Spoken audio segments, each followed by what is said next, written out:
I hit that button there, it should.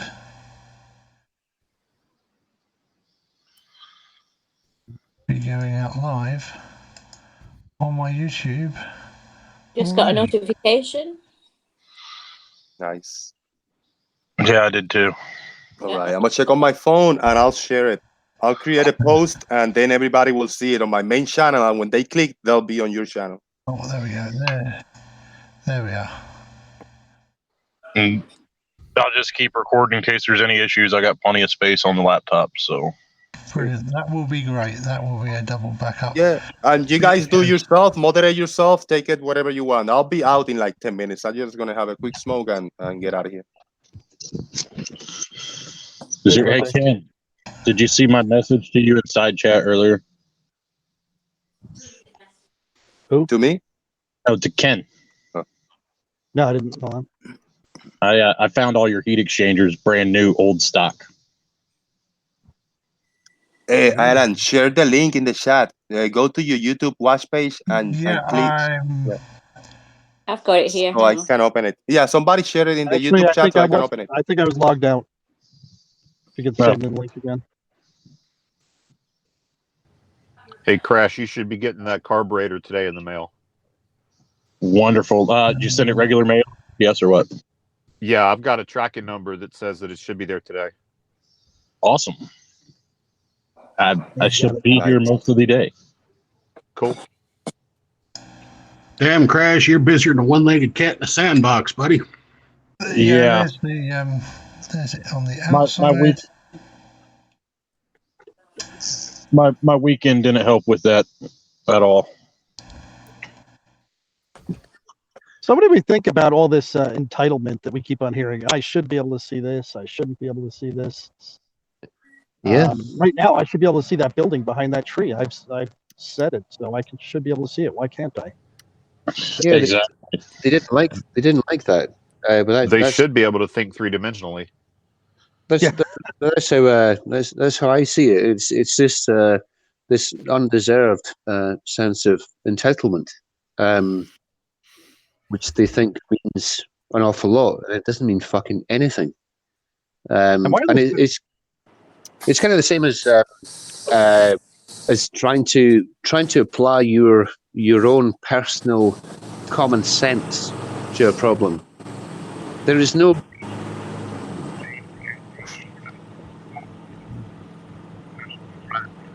Uh-oh. What happened with the audio? Audio went crazy. Yeah, it did. Was it me? No. No. Who was just talking? Well, John, I'll say this, John. I think I've learned that sense is not nearly as common as I once thought it was.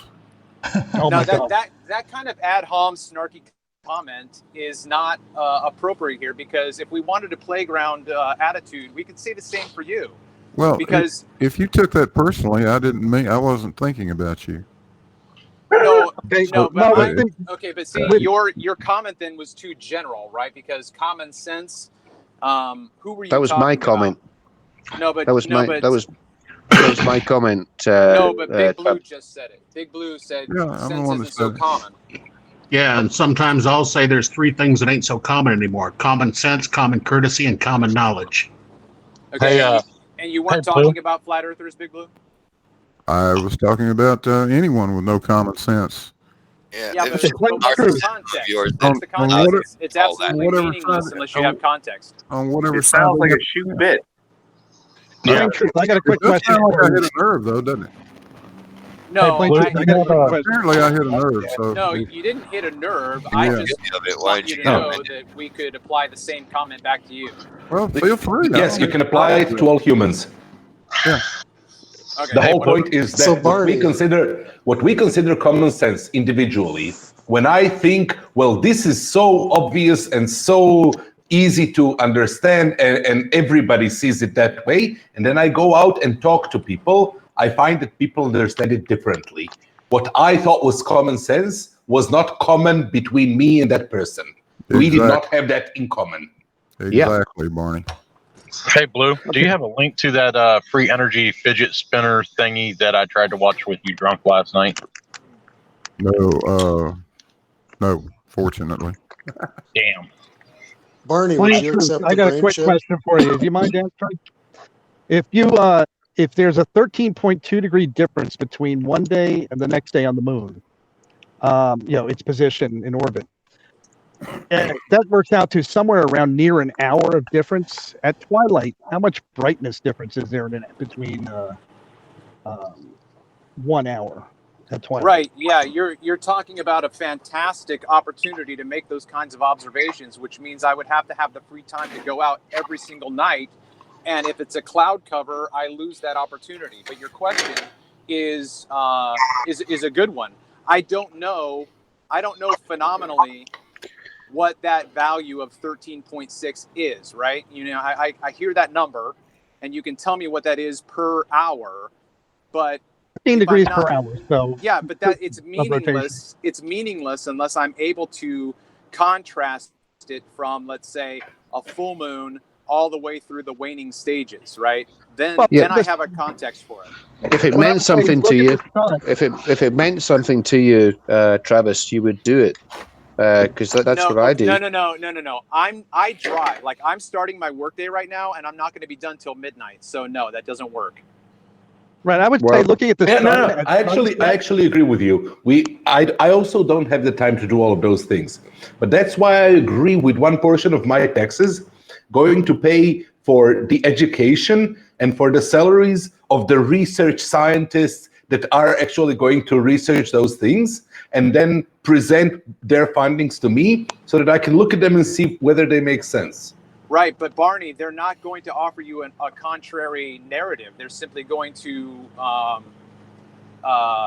they're going to support the narrative that's out there. So you're not going to be challenged to think outside the box with what you see from them.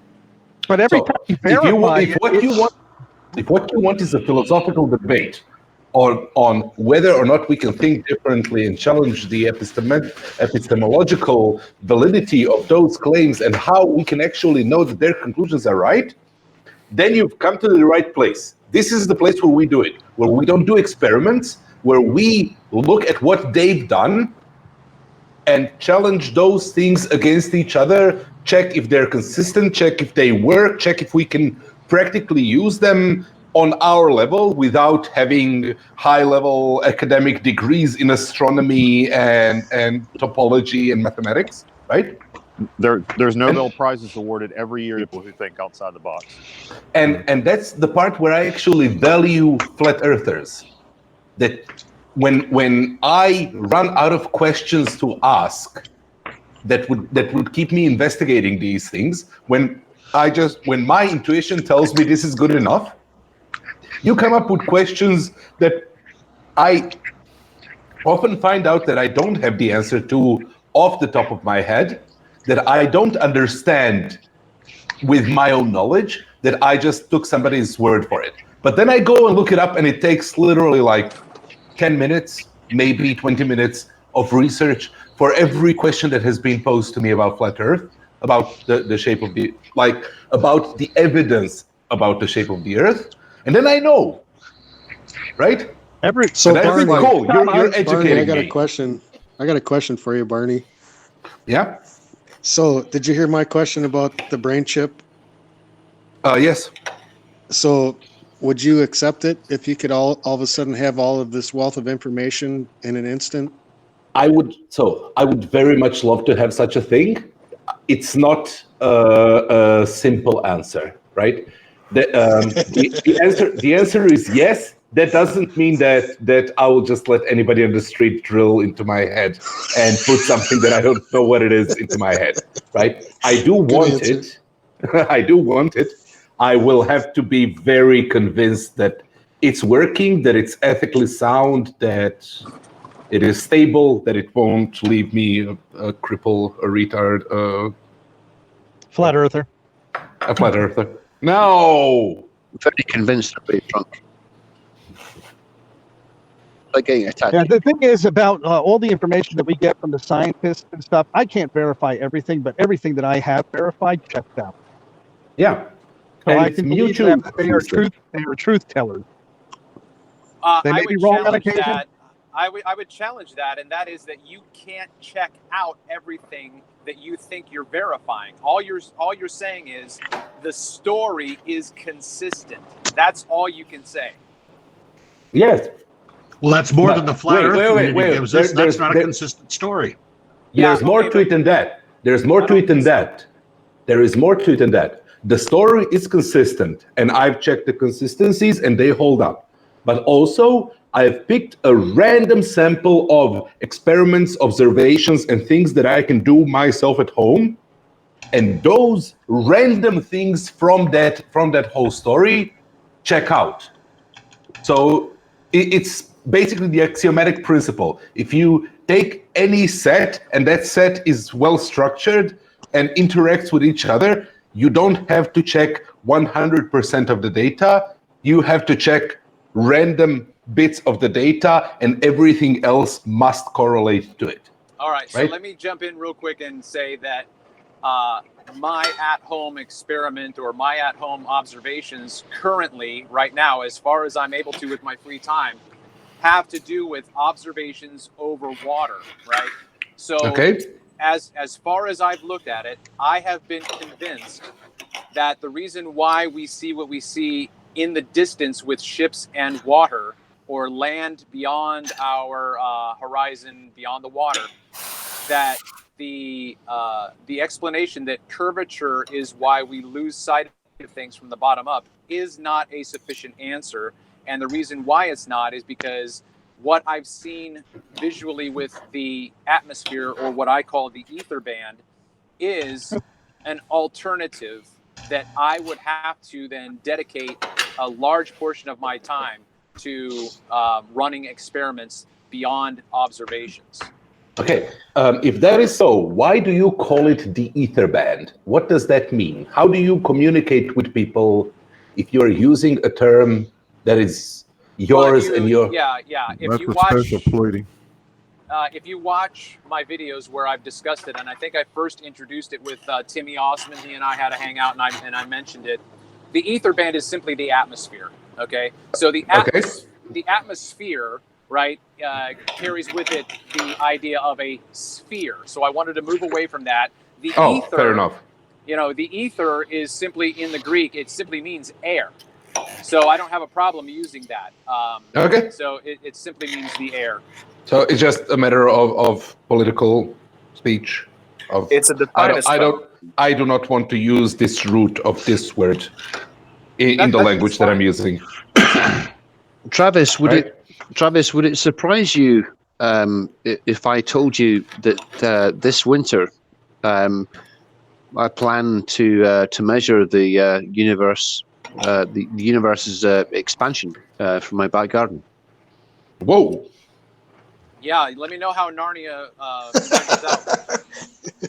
So if the universe is ever expanding, John, the current theory says that it will be expanding so much that pretty soon everything will be infinitely far away from each other. So how is that? I love that use of pretty soon.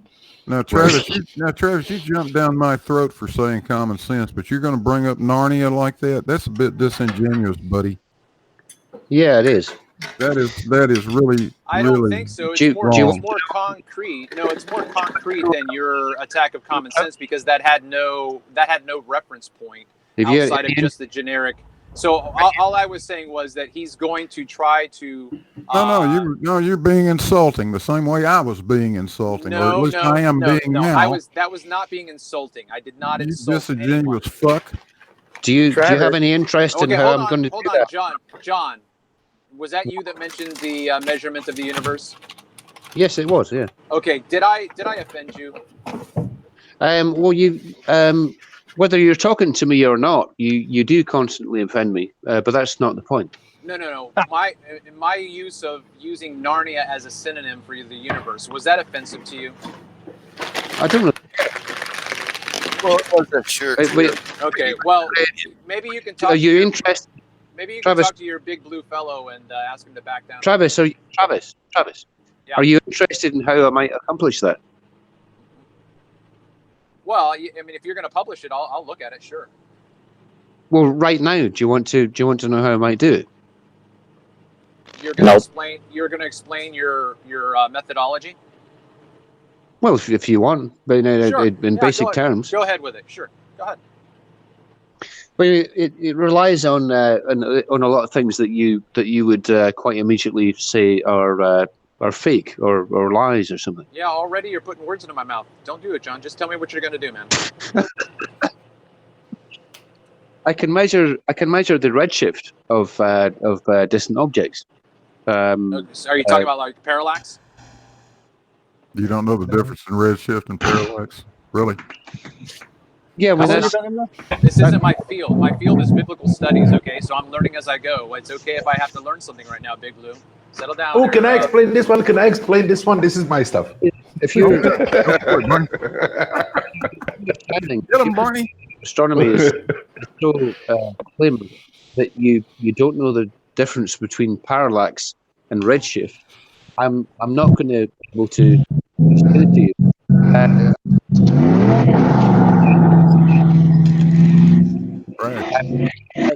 Stop bragging, Crashes. Mute yourself. Stop bragging. Imagine that you're not in a garage. I can't hear anything you're saying. Somebody's mic is going crazy. Well, anyway. Okay, now you're clear. Just to summarize, it is entirely possible to measure the expansion of the universe with quite basic equipment. I do have a very, very expensive, very sensitive telescope. I don't necessarily. Is that using redshift? Because as I understand it, there's a current controversial discrepancy with redshift measurement and the universe. No, there isn't a huge. There is not a huge discrepancy, but it is possible to recreate Hubble's, for instance, to recreate Edwin Hubble's measurements, and actually verify that yes, depending on the distance that the celestial bodies are moving away from us, and with increased distance at an accelerated What rate. what about all these missing white spots that they now have confirmed that what they were that they just discarded and said that? What do you mean white spots? Yeah. What do you mean? I don't know. Grim, you probably know more about this than I do. Are you talking about white spots on the Apollo video? What do you mean? I can't really explain it because I don't know what I'm talking about. But Okay, so reference what you're talking about. I will have to look for it. It's just something that I read and remember. I might be remembering it wrong. I might not. I don't know. I'm sorry, Max. But Okay, I have a big white spot on my ass. Is that what you're talking about? Oh, squeeze it, Barney. No, there was the No, don't. the picture or the pictures or the equipment they used to take pictures of the redshift of the background radiation and whatnot. There was missing data that they just cut that were white spots in the photo that made up a great percentage of the stuff, and they just discarded it because they said it was some other bug in the system or something. Well, they've now come out and discovered that it was actually dust or something to that effect. Yeah, which they later corrected. I mean, if you're talking about the cosmic microwave background, they certainly have a full view of the entire cosmic microwave background. So any inconsistencies or any problems were ironed out, and we now have an entire map of the CMB.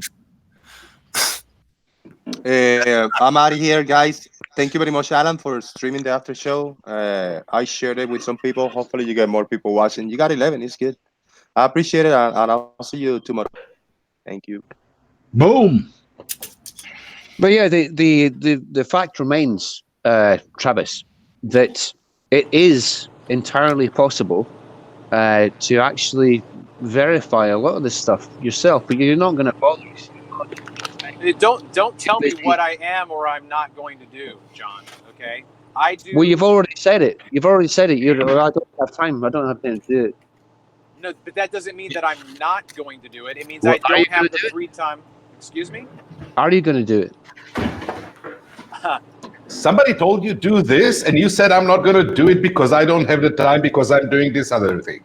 And now we said, okay, you said what you're not going to do, and now you say, don't tell me what I'm not going to do. You're inconsistent. No, I didn't say I wasn't going to do it. I said that I have limited time, and I do what I can when I have free time to do it. Well, if it's important to you, you're human. Every human has limited time. We need to decide what to do with our time. Right. So let me put this down on my bucket list, and it'll be number 11. And when I get to it, I'll let you know. Okay. Okay. what's 10 to 1? It doesn't matter. Before I was being facetious. I was being rhetorical. All right. John, though, I do have a question, though, John, or something of a analysis. From what I understand you to say, what you're going to be doing is simply interpreting what you see, right? No. Because you're coming to it with a preconceived idea that the universe is expanding. And so, in a sense, are you not going to simply be proving your conclusion? No. Okay. No. Okay. I mean, I don't really want to try and give an explanation of what redshift is, because it will take quite a long time and it'll be a bit boring. And you can just look it up. Just look up what redshift is. I'm not going to. No, I don't think it won't be particularly interesting for everyone. Everyone will fucking follow it. I mean, I've looked it up, and I've come across several controversial studies that are arguing this fact. It's current science that they're saying that they're not fully understanding. They know what redshift is, obviously, but they're not fully understanding the full skeptical system that. They're not skeptical, but the full system, they don't have enough information to definitively say that this is what's actually happening. Is there not a way to just make a really quick snapshot? Very important question. What is redshift and what is happening? Thank you. Thank you. I can sum it up real fast. No. Why? I can also sum it up. Right? Okay, never mind then. I don't know. In a nutshell, red is moving away and blue is moving towards you. What does that mean? Why is that so? I don't know. If I was a scientist, I would probably be. Well, I was going. You don't have to be a scientist, right? I was going. I'm not asking you for the mathematical formula or right. I was gonna explain the red-blue thing, but then I got cut off. So yeah. Well, I'm sure somebody wants to explain it, obviously, so somebody explain it. Yeah, my party stepped in and wouldn't let you do it. Yes, because it's important to what he's saying. Because he's saying something doesn't work, therefore we can discard redshift, and he doesn't know what redshift is. I'm not saying discard. I'm not saying discard it. I'm saying that they're misrepresenting. Who is misrepresenting what? Right? How are you going to tell me what they are misrepresenting if you don't know what the thing is? Grim, do you have any of this information? I think I've seen some of this on your video. I think we should maybe just go ahead and actually describe what redshift is. I mean, we're all here to waste our time in this chat, so we might as well. Well, if you think it's a waste of time, no. What I mean is, we don't have a set agenda. No, we don't have a set agenda. We're just hanging out. We're shooting the shit. There's nothing pertinent that is pressing, so we can talk about redshift. My opinion and my thought is that the reason why they're building this new telescope and can't wait to get up is to actually verify with more evidence that this is actually happening. That's not true. Anyway, can we basically what redshift talk about what redshift is simple, guys. It's not even a big deal. It's like It's like how it's sound. It's light's version of what sound does. Basically, when an object like moves away, Like the Doppler effect. right? When an object is moving away, the light that's either coming from it or reflecting off of it is I guess like stretched into longer wavelengths. Or Yeah. lower, Do you know why? you want to call it, or both, since it's both. Yeah, lower frequencies and longer wavelengths. Yeah, that's right. And so that's what we see as when it comes up on the spectrum, on the light spectrum. Okay, so can I jump in real quick for clarification? Go ahead. Okay, so what I hear you saying is that in terms of an audio Doppler effect, when the siren is louder, I know that it's closer to me, and No. when it's Not when it's louder. Higher Not pitch. louder. you hear it crisper and sharper. When you hear it going, okay. it's moving away from you. The siren changes in tone. When you Okay, I'm hear not- a car going by you, you hear it go, right? That Right. change in pitch is because Okay. it is accelerating towards you and away from you, and that means that the waves are compressed Okay, when they're moving that's towards great, you. Barney. That's great. Listen. I mean, I'm not trying to be pedantic, but my question now, You and me. my question now that you've brought this up in terms of pitch, okay? Okay. Would you say that there is a change in volume when a vehicle approaches and leaves It's your nothing proximity? To do with, it's nothing to do with There is a change in volume when the vehicle is closer to you than when it is far away. There is a change in pitch when it is approaching you as opposed to when it is moving away from you, right? Oh, you mean volume, like noise, Lo- loud. Loudness is a function of amplitude, whereas pitch is a function of wavelength. Yeah. And wavelength And, change and will you happen guys at any and you guys distance. Travis. aren't comfortable. Wait, hold Travis. on. No, hold on. I'm trying to understand. I'm trying to understand you're being pedantic. You guys aren't comfortable with my using the term volume. I'm misusing the term volume. Is that correct? Big There is a specific reason why volume is not appropriate here, because we are talking about the Doppler effect, which is about pitch, and because we are talking about redshift, which is a change of pitch in the light wave. Okay. Frequency. So when the ambulance is very far away and I hear a low volume, you're not comfortable with me using the word volume at that point? Now you're I talking am about. comfortable with you using volume. Yeah, now you're No, not. because if you put a sound meter on the ambulance, the volume stays the same. All you're hearing is the change in pitch as it approaches or moves away from you. Travis. Okay. Travis. Travis, it's fine Travis. if you use volume. Travis, can I It's just fine if you use volume for loudness. Travis? Now that I I've said didn't. that about redshift, though, I want to say Yeah. one more thing, and I'm going to back right out. Redshift also occurs not just due to expansion, but as light passes through plasmas. Redshift also occurs. Yes, it does. So Yes, so we leave that out of our standard model for some reason, even though we tell you the solar wind is a plasma, and that all stars have the solar wind, and that this plasma is everywhere. You can't see it most of the time. It's everywhere, ubiquitous electric fields all over the universe, so far as we can tell.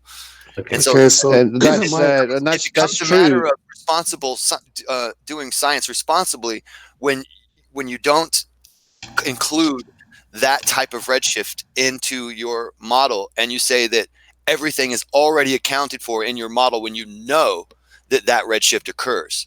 There's Oh, the Grim, problem. Yes, Mr.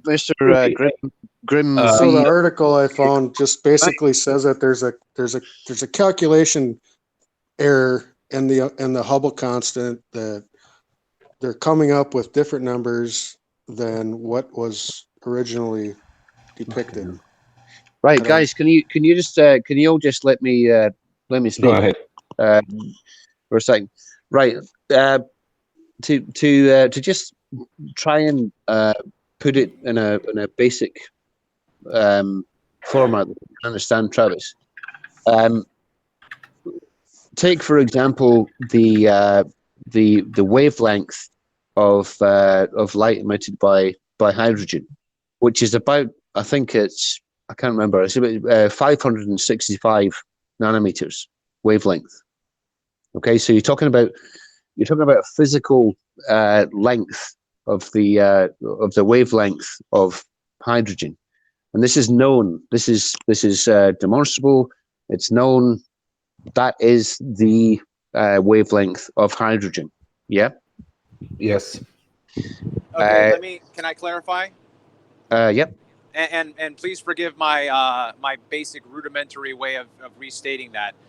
What I hear you basically saying is that there is a certain frequency that belongs only to hydrogen. Let's say 77.9, right? That alone belongs to hydrogen. Nothing else is going to have that frequency. Is that what you're saying? Yes, but I'm not talking about the frequency. I'm talking about wavelength.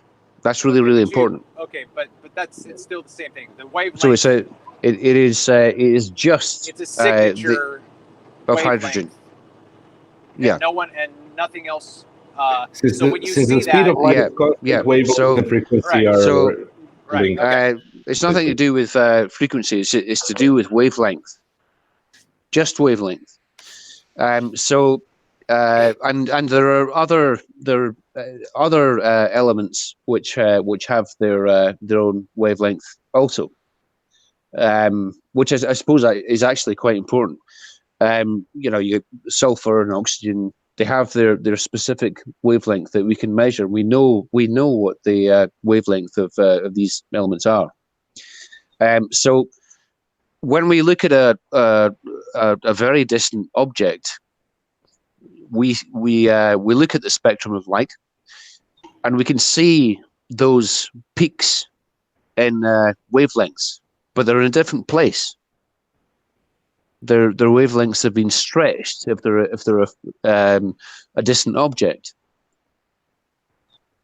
and that is due to the expansion of space. The wavelengths have been stretched by the expansion of space. Right? How do you know that is the cause?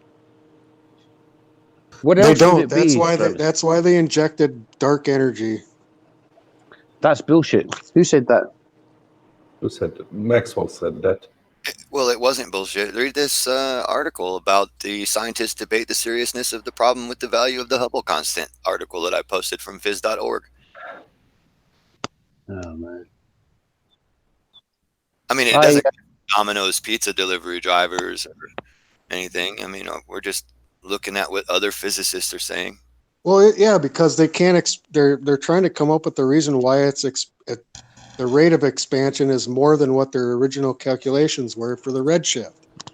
Right. No, but, okay. So here. that's not true. Okay. So based on what you just said, whoever that was, right? They're trying to figure it out. Okay. All that means in my world now is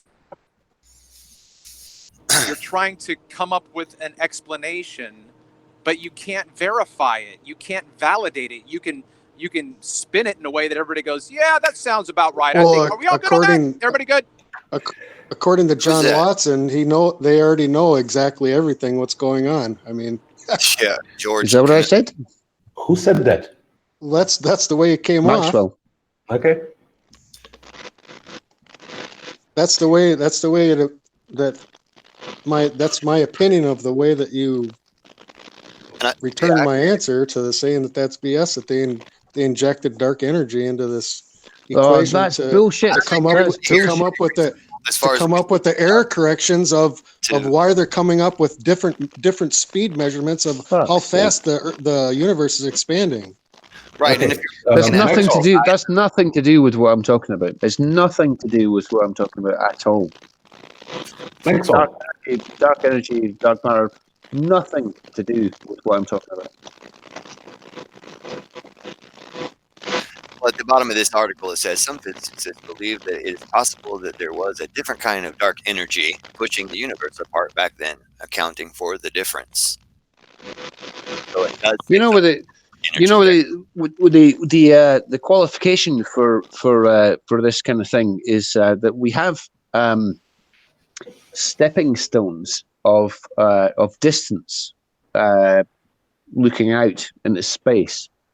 and the first one is parallax, which you mentioned before, Travis. Do you know what that is? Yes, I understand what parallax is.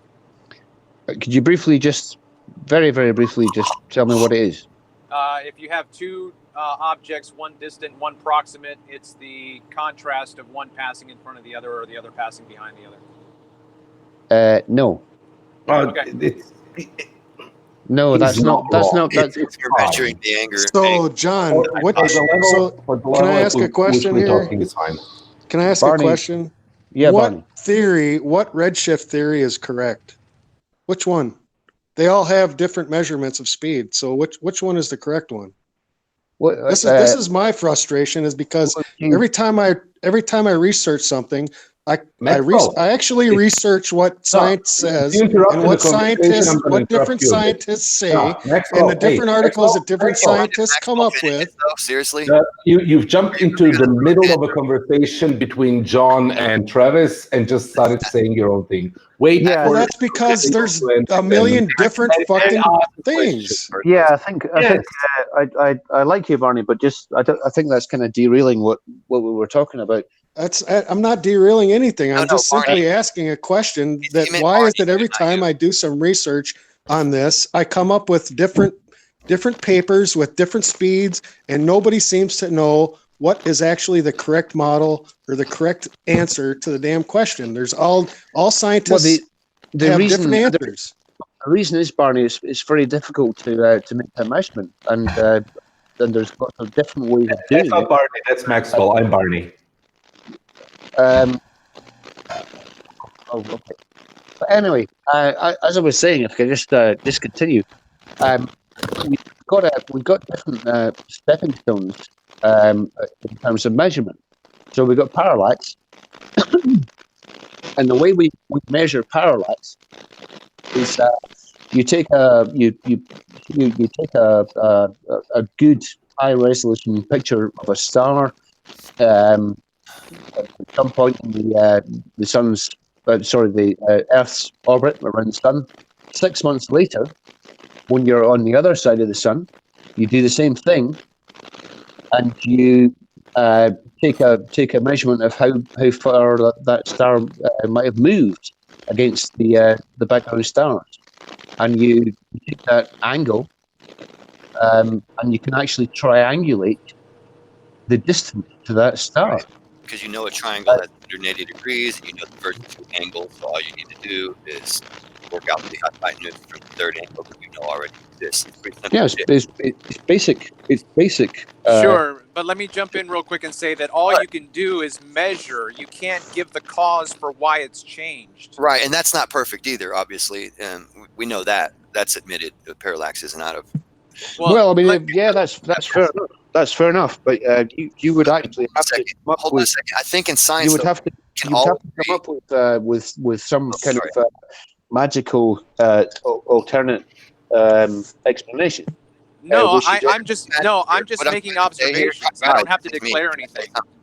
So, anyway, so there's no real magic here. What I wanted to say though is that if to everyone here, I think we might all be able to agree that since there is another known mechanism for the redshifted light, and we know that that environment is out there in space, should we not incorporate that into our old theories? No. Listen. That's ridiculous. We know science. We know that this happens. We know that listen. environment is out there, but we should ignore it. Listen to me.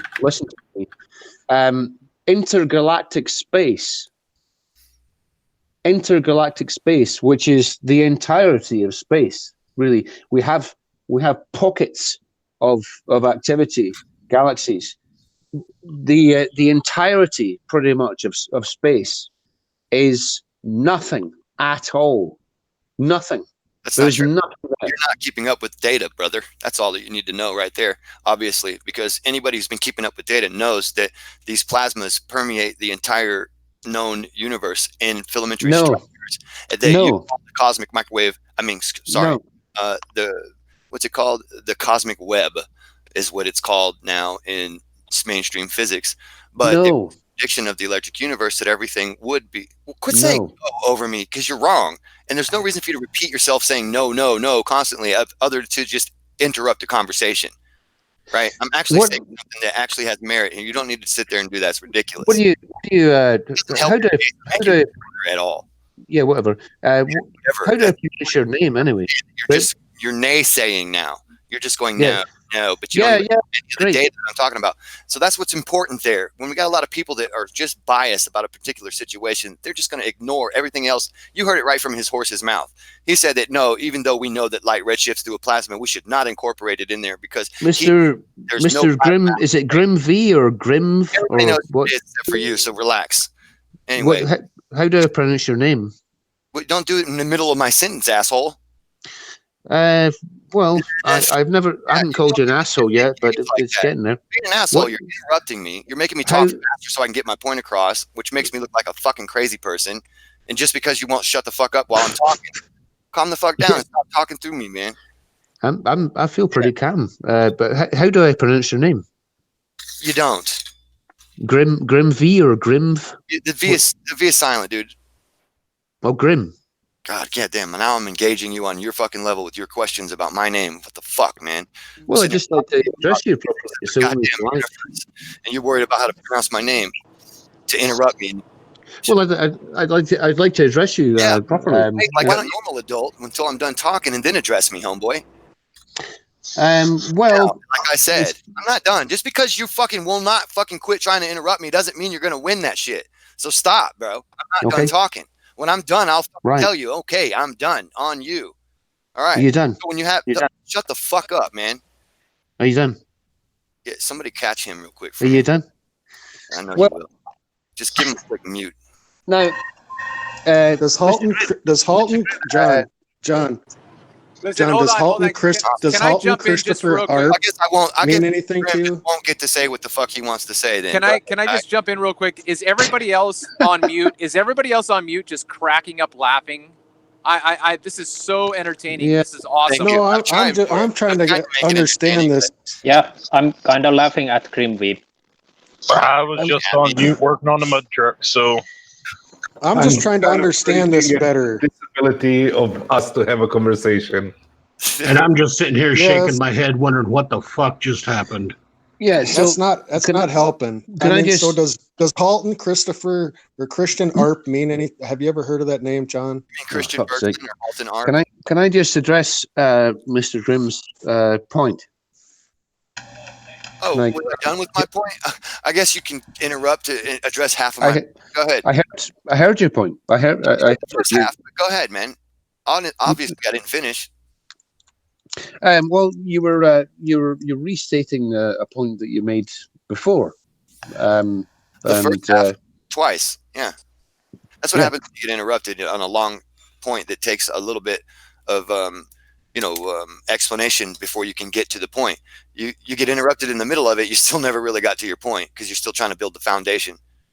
You don't just start over at the end of it. Then Well, build the foundation. Go ahead, man.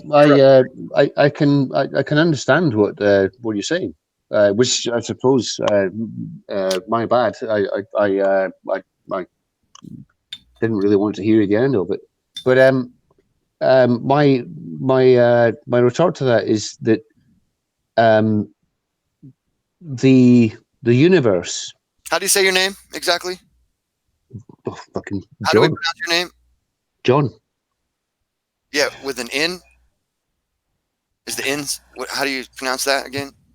John. Hey, It's can I get one second with Alan, guys? it's a Alan bit- is. it's a Give bit me one like- second. How'd Alan, is the stream running smooth for you? Yeah, the stream is running smooth for me, and it here? It worked fine this morning as well. Because if it is, I'm gonna stop recording because I'm getting really bad lag on my laptop. Yeah, no worries. Can I continue? Yeah, sorry about that. Mr. Grimm, can I continue? Is that okay? Yeah, sorry, Yeah, John. continue interrupting. Go ahead.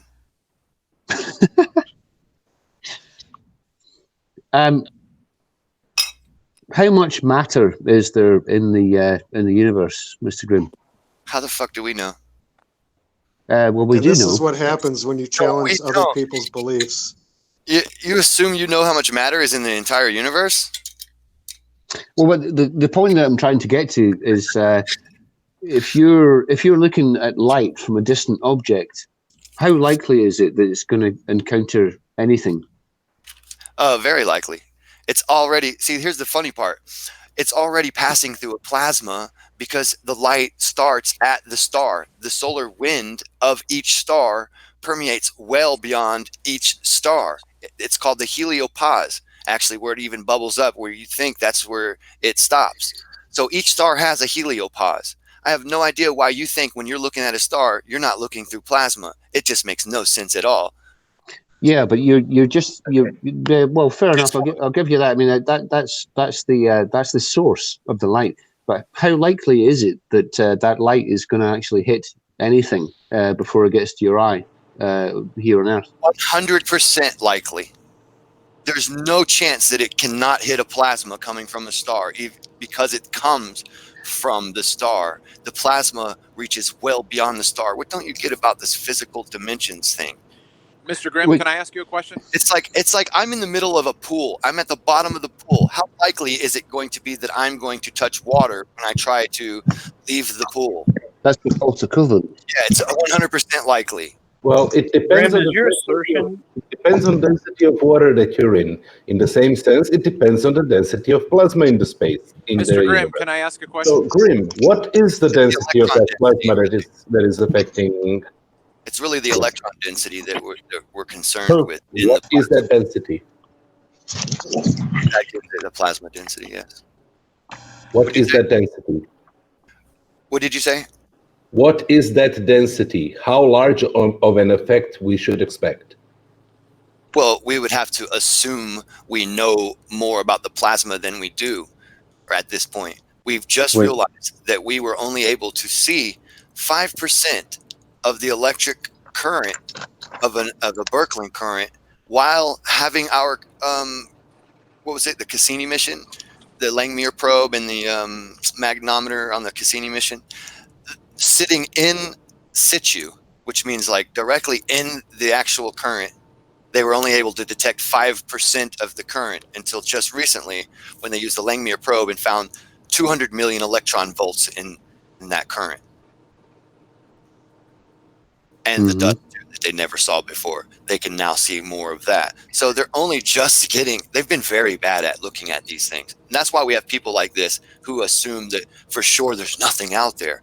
Because, they had when we were looking before, we somehow had muddy goggles on and we just couldn't see the shit.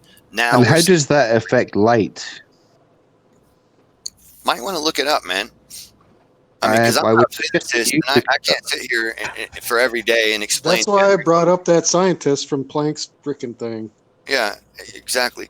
Because, it is more complicated than I can even explain in one sitting without actually reviewing it all. Mr. Grimm, can I ask you a question? Not simple. Mr. Grimm. What's happening?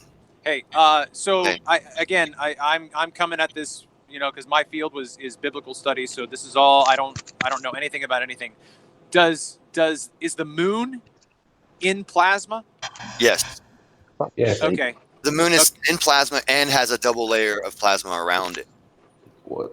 Like a membrane? Like a membrane? Yes. Okay. Here, I'll give you a link right here to Okay. The Wikipedia article of double layer in plasma physics. And if you scroll down on the right, you'll see the moon and what they talk about on the moon on Wikipedia having the double layer. It was discovered in 2000. Okay, so is the plasma that the moon is in, and that plasma extends beyond the moon, does that change in density Yes, or all of space is consistency? filled with plasma. Okay, that's not my question. My question he doesn't understand plasma. is it uniform? No, No. Okay. it's not uniform at all. Matter of fact, there's filamentary structures in some cases. And when I say filamentary structures, I don't mean little tiny filaments like you see in a ball. I mean galactic type filaments that you see. Like if you would imagine a galaxy, the center of the filament would be the center of a galaxy, and then out it spreads out all the way out to the diameter or whatever it is of the galaxy. So that's like Yet relative inside- filaments. Yes, and fractically, this is how electricity works. You see that smaller, Practically. smaller. So with its, fractically. Yeah, fractals. Yeah. Yeah, in fractal nature. You'll see how lightning works in a fractal nature. You see how trees grow in a fractal nature. Well, I don't care if you don't know it or not. It happens. Sorry you don't like it or know about it, but I'm not going to sit here and fucking do that game. Next you're going to be telling us. Wait, John. Next you're going to be telling me that Latterus is not a fractal song. Come on, man. I'm going to be telling you what? I have literally no objection to what you're saying as a statement of fact. Yes, plasma does fill up all of space. I'm just wondering at the size of the effect that you described to it. Yeah. Because that plasma is super ultra rare. Very thin. And you will not get much of a current of any kind through it, nor will you get much of a refractory effect from that plasma. Like, does plasma have a refractory effect? Yes. Does plasma change the redshift? Yes. How much? Well, depends on how dense the plasma is, just like with any medium.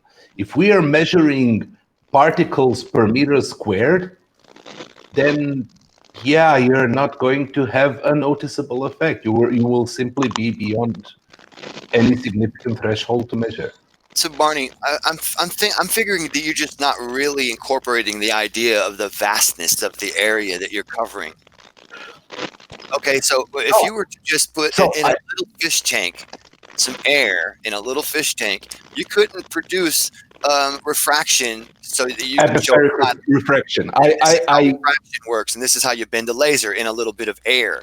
But if you did it over, let's say, a few miles, you could. But then he would say whatever the argument would be there. No, but the point is so that's exactly what I was giving you at the beginning of my sentence. That's why I was agreeing with you at the beginning of my sentence. But we're not talking about a smaller. Max, why are you interrupting me, Barney? I'm sorry, Max, not you. Seriously. So I'm just trying to make a fucking point, dude. So anyway, when you're saying, trying to correct me on the thing where I agreed with you. God, he's still talking. It's fucking crazy. So when you're saying it's not dense enough, how do you know what makes you think you know that it's not dense enough with all that vast area there is to cover? What makes you think you know that? What makes you think you know it? Fuck's sake. Because we repeated it in the laboratory with plasma.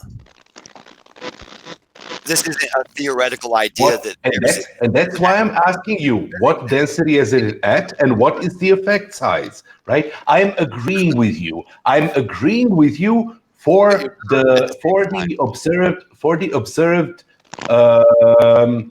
disparity in the redshift, right?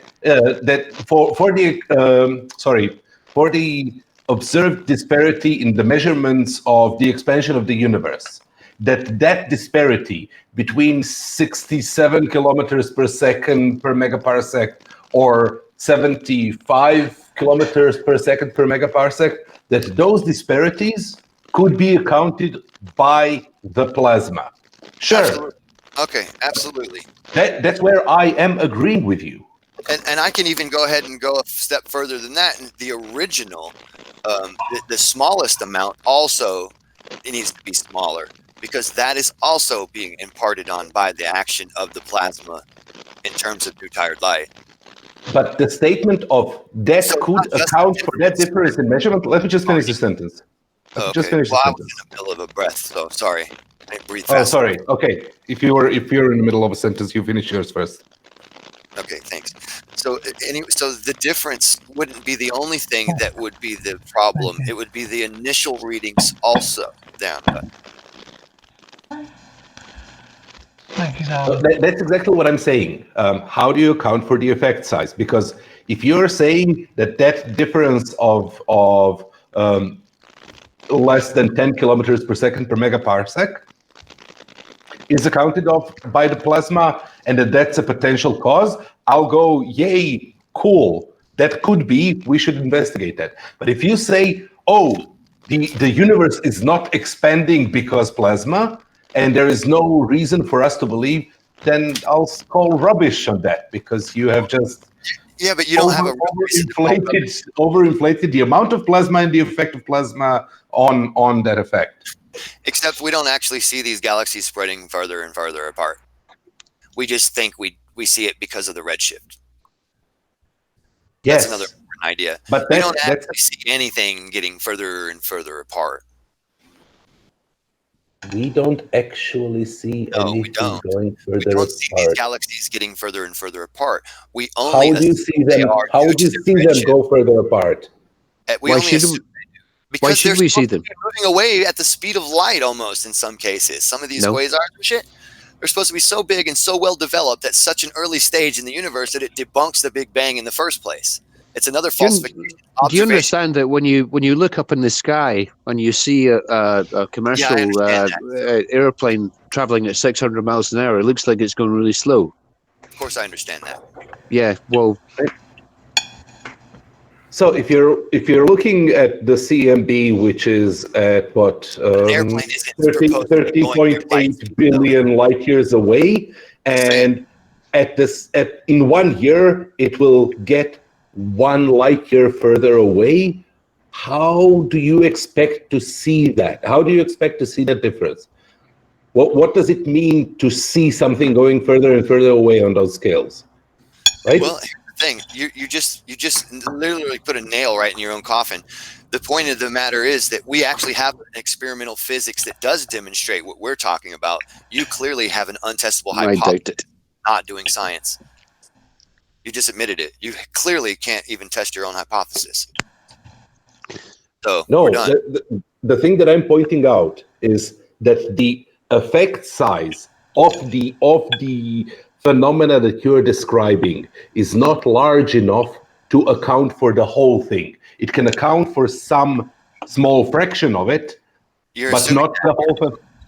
You're wrong. Halton Arp already wrote a paper with proposed densities. That he said that this is what we would see with a static universe with no expansion with these proposed or assumed densities. So these predictions are already being made. Now they need to be discovered. Mr. Grimm, can I ask you a question? Can I ask you a question? Great timing, my man. Great timing. I think it's on purpose at this point. On purpose? Well, but yeah, my statements usually chop right in, but go ahead, man. Well, I'm just leaving you to talk and jump in when you've finished. You jump in when I take a breath to say another sentence when I'm not done. But go ahead. Well, it's just my NASA handlers told me to say something, so I thought I would. My NASA handlers are telling me to shut you up. So. Do you know? Firstly, I mean, do you consider yourself to have a good knowledge of electromagnetism? No. You don't? Not compared to Donald Scott or Wallace Thornhill, or Well, I mean, I have a great knowledge of electromagnetism, but that's why my first name. That's why my first name is Maxwell. Gotcha. That was the next question. Do you know who James Clerk Maxwell is? Absolutely, and I know who Faraday is too. Michael Faraday, and I know who Steinmetz is too. Right. I know Tesla is. And what do you think about the findings of particularly James Clerk Maxwell? Well, those are simple electrostatic equations you're talking about. This is not the environment we're talking about in space, is it? We're talking about plasmas with double layers holding capacitance and shielding from charge. No, but they charge on their own, creating and inducing their own magnetic fields, containing themselves within those magnetic fields. This is not simple Maxwell equations. Hey, stop talking over me, dude. Seriously, what the fuck? Can I say something here? Talk over my answer, dude. Can I say something here? I've been quiet for like half an hour now. Grimm, in all fairness, you do tend to monologue a bit. So when you do take a breath, sometimes people feel the need to jump in there before you start going again. So I hear you. do take that into account. Now I'm going to shut up again and let y'all act like kids. Right, I hear you. But the thing is, he's asking me questions that actually require me to speak for a longer amount of time. So I mean, it's just simple rules of engagement. If if you ask me a what, question, you have to what give me time. what the unpaid shows just said. You know I what I mean, mean? Voila! There it's he is again, like a fucking magic trick. Poof, the little Asian on the fucking yeah. American showing me the Chill out, card. man. You just put the rage away. Just You're a put the goofball, rage dude. away. You're trolling clearly. You don't even care about this conversation. It's obvious. Put the rage away. I mean, it's Go I've ahead. got to I'm laughing at you now, dude. Don't worry about it. pick I the get it moment now. to try and My actually. bad. I thought this was going to be serious. It's not. I get it now. Go ahead. How do you pronounce your name, John?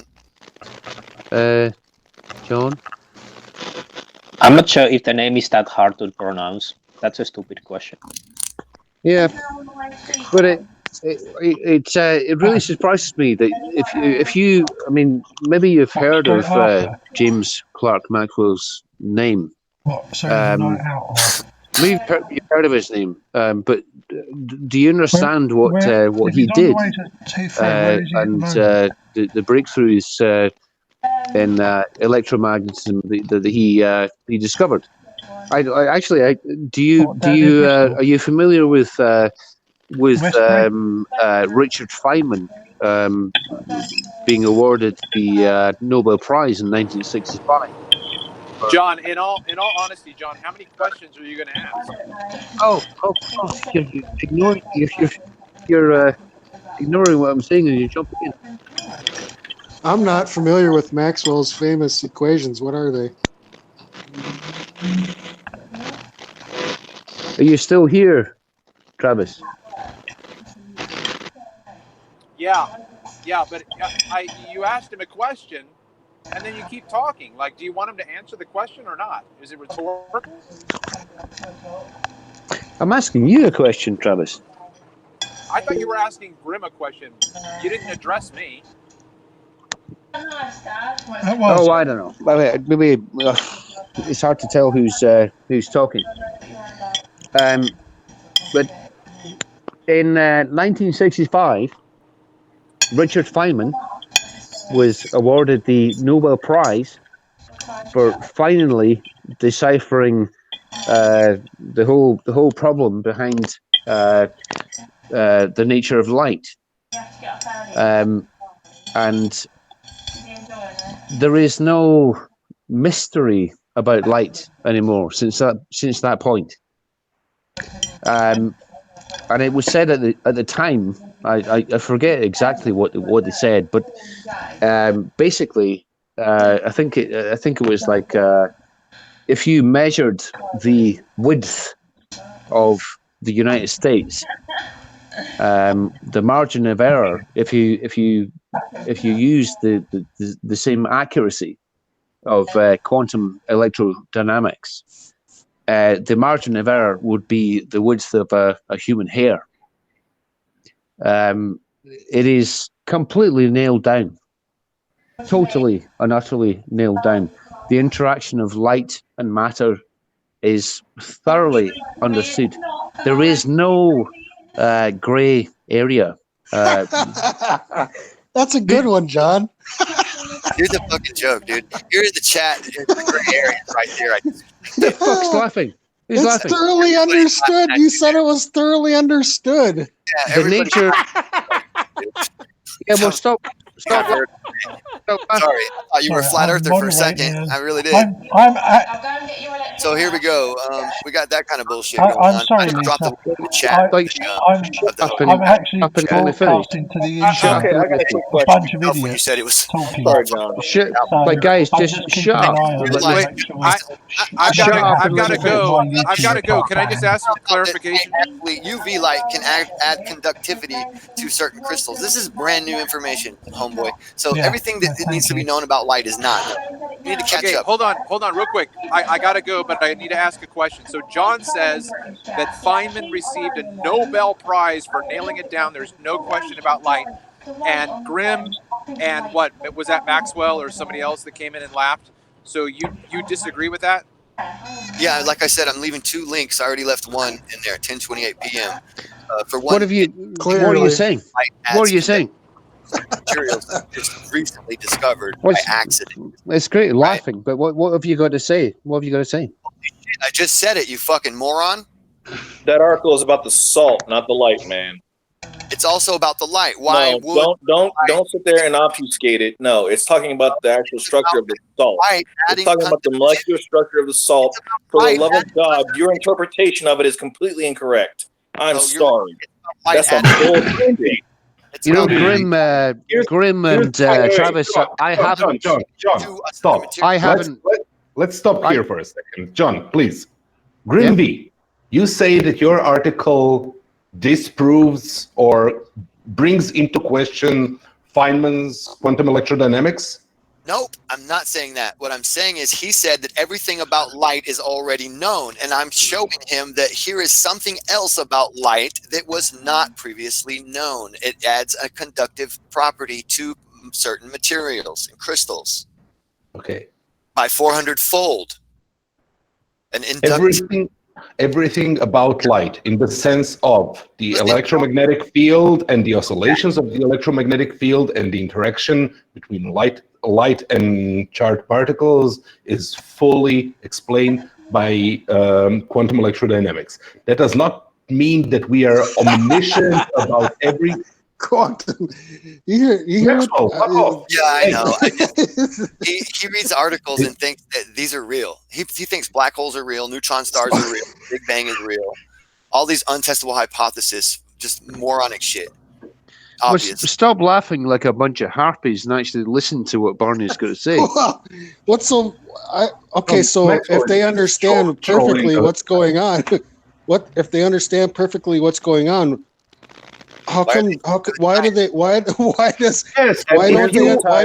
explanation for why light acts? Why does light act like a particle? What's the answer? Oh, Jesus, Maxwell, you're thick as fuck. Yeah. Well, as soon as you try to collect the data of which slit the fucking light's going through, why does it act like a particle? What's the answer? So why is this so damn hard to understand? You're basically misrepresenting the statement. So when the statement is, it is perfectly understood in terms of this and that. Quantum electrodynamics, yes. Yes. You then totally... so you understand quantum mechanics thoroughly, huh? Please let me finish. Don't talk over me. You totally leave out the in terms of. And then you say, oh, but it's not completely understood. For example, if I say, I saw my mother going to the shop, you can say, well, but you didn't see Barney. Electrodynamics? My observation cannot be expressed in quantum electrodynamics. Therefore, it doesn't work. Thank you, Laurie. I agree with you with that. This is such a stupid discussion that I'm struggling to even find a good example.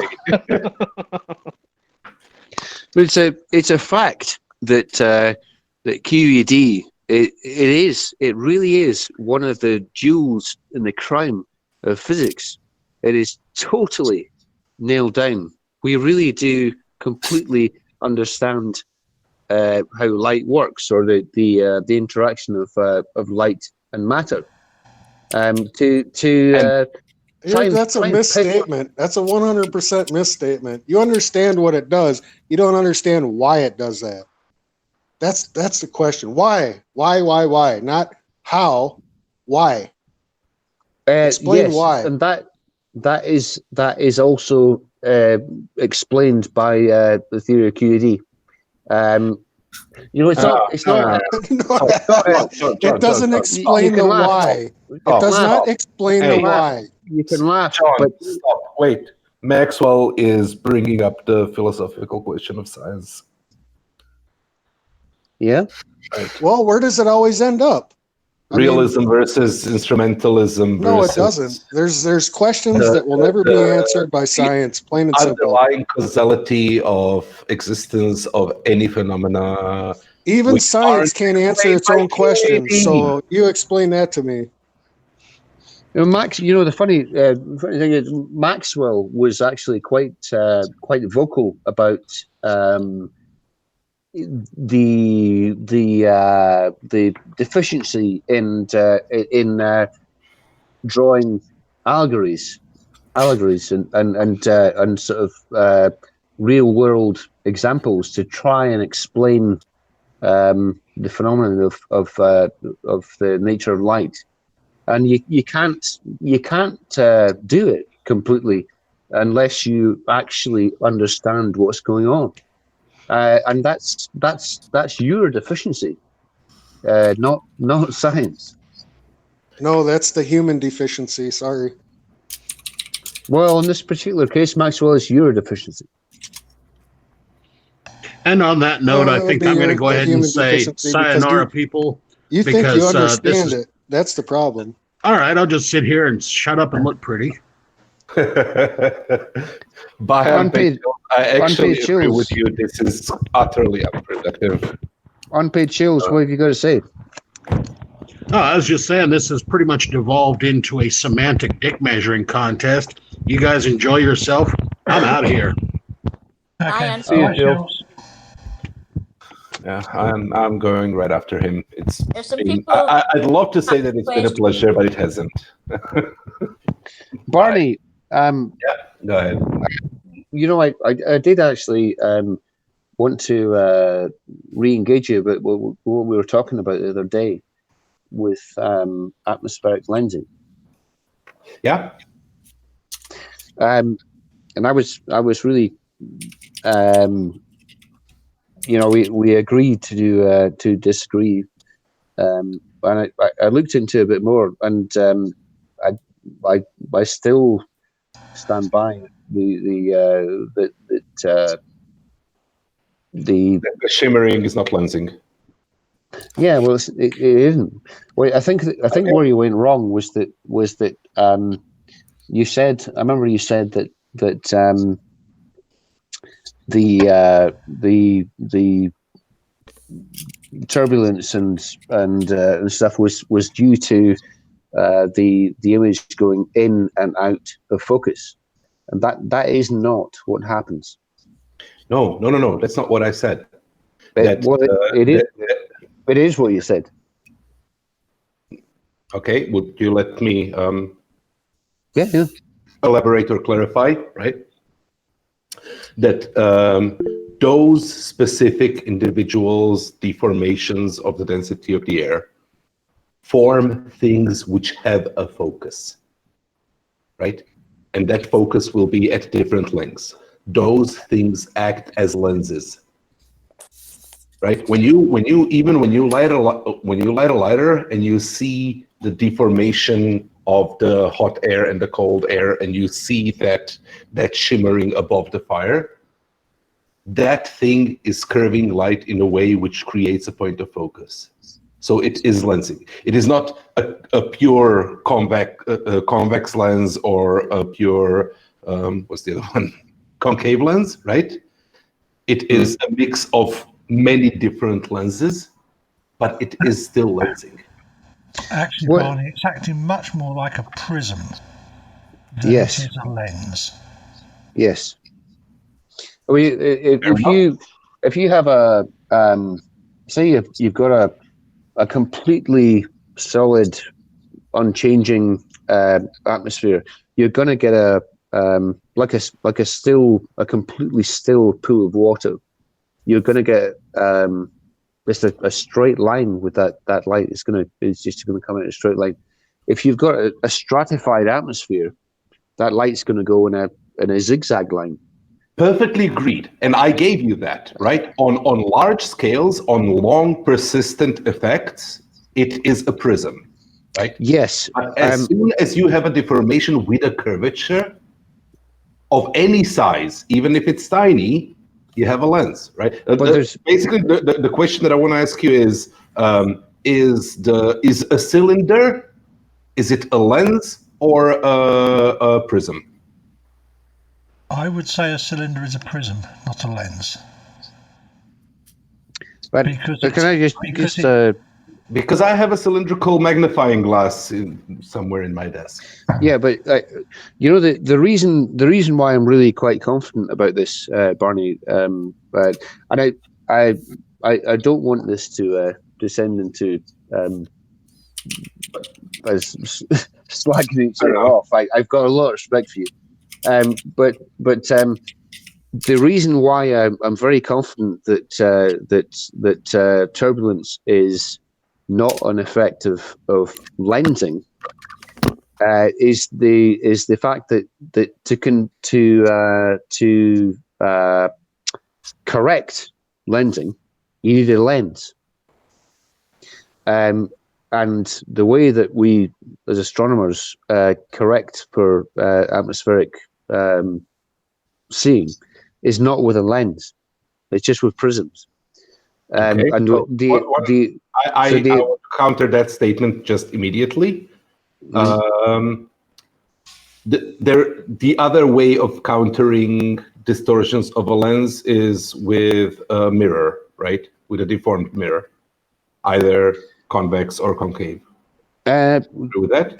Yeah. And the telescopes that we are using, the binocular telescopes, which measure the distortions, the flickering in the atmosphere, and distort the mirror to counter that effect and get a sharp image. Isn't that a direct counter to that objection? No, it's not. The effect that when I've done a lot of high magnification imaging, what you find is that the target is not going in and out of focus. It's always in focus. The problem is that it's dancing around all over the place. And if you for example, you use I'm trying to save up the money to get one of these things. Something called active optics, not to be confused with adaptive optics, which professional observers use.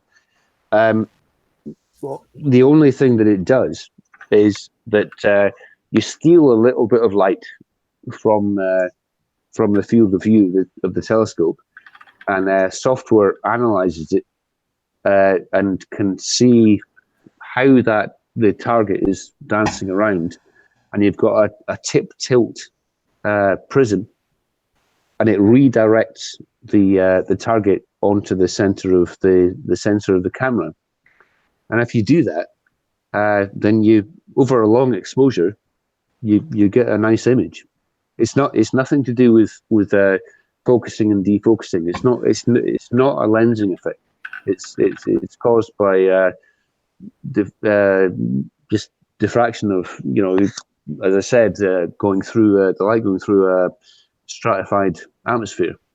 So in color aberrations, in the splitting of the colors, when you look through very thick atmosphere, I agree. You use a prism to correct the spectral dissipation, right? That's fine. That goes into what I agreed with you back then. Does the atmosphere act like a prism? Yes, it does. What I'm talking about are small aberrations. And when you take a look at LBT, right, the Large Binocular Telescope in Arizona, it literally says adaptive optics to correct atmospheric blurring. Now, what is blurring if not getting out of focus? No, I'm sorry, Barney. I don't really like disagreeing with you, because I agree with you. I agree with you on pretty much every single other thing. No, it's not. That's not the effect of. I think they've just picked a very poor word, because the result on the imaging sensor will be blurring, because it will result in the image actually moving across the sensor, which will cause it to blur. Yeah, that's not nothing. Yes, it's always in focus. It's still in focus, and it just like I tried to draw the parallel between looking at a pebble at the bottom of a stream. That that pebble is still in focus. But the problem is that it just moves around all over the place until you maybe just for a fraction of a second, everything conspires to give you a decent view of it. It's still in focus, always in focus. Yeah, I mean, I am not an astronomer. Well, I'm getting into doing a little astronomy, but I have been a target shooter for the last 50 years. And we get exactly the same problem in target shooting, in that the rippling of the heat haze from the atmosphere, especially low over the ground, moves the image of the target. The target stays sharp; it just moves around, which means that as you try and shoot at it, as you're aiming at the image, and the image moves, where your shots land on the target also moves. That I agree with, but that is not the entirety of the effect. When you look at stars or distant lights, you also see them shining brighter and dimmer, right? Right. Yes. Yeah, but that's because that requires focusing of light and defocusing of light. No, it doesn't. No, that's not true. You can have with a lens, a lens acts to converge or disperse light. Yes. And where you're going wrong is you're making an equivalence between atmospheric turbulence dispersing the light. Yes. Whether or not it really is not a lensing effect. How is it? I want to understand. If I'm getting it wrong, I want to get it right.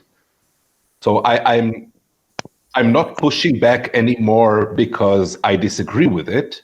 I'm pushing back because I don't understand it and I want to. Okay, I'm not understanding how. So when you take a lens and you focus the image through a lens, you can get more light from a single source onto the optical receptor, whatever it is. That's literally how telescopes work. That's how glasses work, binoculars, everything, right? Yeah. And the larger the aperture, the larger the area of incoming light you are focusing to a clear image. Right? Yeah. So the stronger the lens, the brighter the image because you're focusing more light. The bigger the lens, not necessarily the stronger the lensing effect, which can be achieved by either a bigger lens or what is it? If you just make the lens bigger. You just make the lens bigger. It has no effect on the focal. Yeah, fair enough. How much it bends the light. Fair enough. Yeah, let's. I'll agree to that. Right. The fact that you see distant light point light sources change their brightness when you look at them through the atmosphere without anything obscuring them would indicate some form of lensing for me. That there is more light from that object coming to the receiver, to the detector. No, the effect that's happening, Barney, is that if you have an undisturbed atmosphere, you're going to get a point of light. If you have a turbulent atmosphere, it is going to disperse it due to diffraction, not like through a refraction, like a lens. It's through diffraction. There is no sort of lensing, defocusing of the light. It's due to diffraction of the light encountering turbulence. It's not a lensing effect. Okay, I'll think about it. I still don't see like how you can say that something becoming brighter does not mean that more light is coming from it too. Well, the effect of diffraction is to disperse the light, so it's not a point source, but it's scattered into a wider area. So you're going to get the same light, but not that point source. It's the same amount of light. I mean, I suppose. I mean, I kind of 99% of the time kind of bow to your knowledge. You're really. You don't have to flatter me. I'm not here to be flattered, nor am I the smartest person in the world. I really don't do this to look smart. I do this to learn. This is an awesome opportunity. As a photographer, there's an effect that one has to be aware of, in that even though something is fully in focus, it can become soft. The image becomes softer, as we would call it, slightly blurrier, because of diffraction. It's still in focus. By definition, it's still in focus. It's just not as well focused as it was before.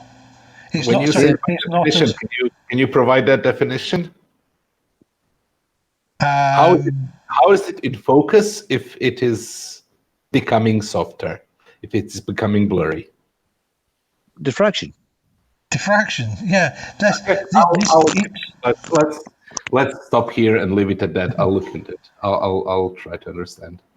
Thanks for challenging me. That's obviously a thing I need to look into. It is kind of it also comes down into the really pedantic definitions of depth of field and depth of focus in optical systems, and without having some reference material open in front of me, I don't want to go too deep into it, because I don't like making errors.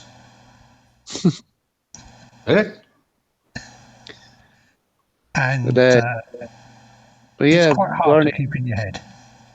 We were talking the other night. I said, oh well, I don't know. We'll have to agree to disagree.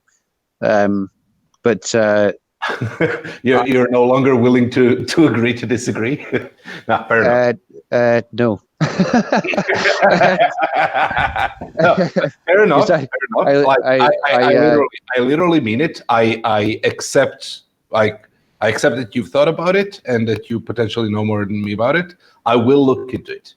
The reason now, if you can explain it so that it makes sense to me, I might, but I'll look into it for sure and probably learn to agree.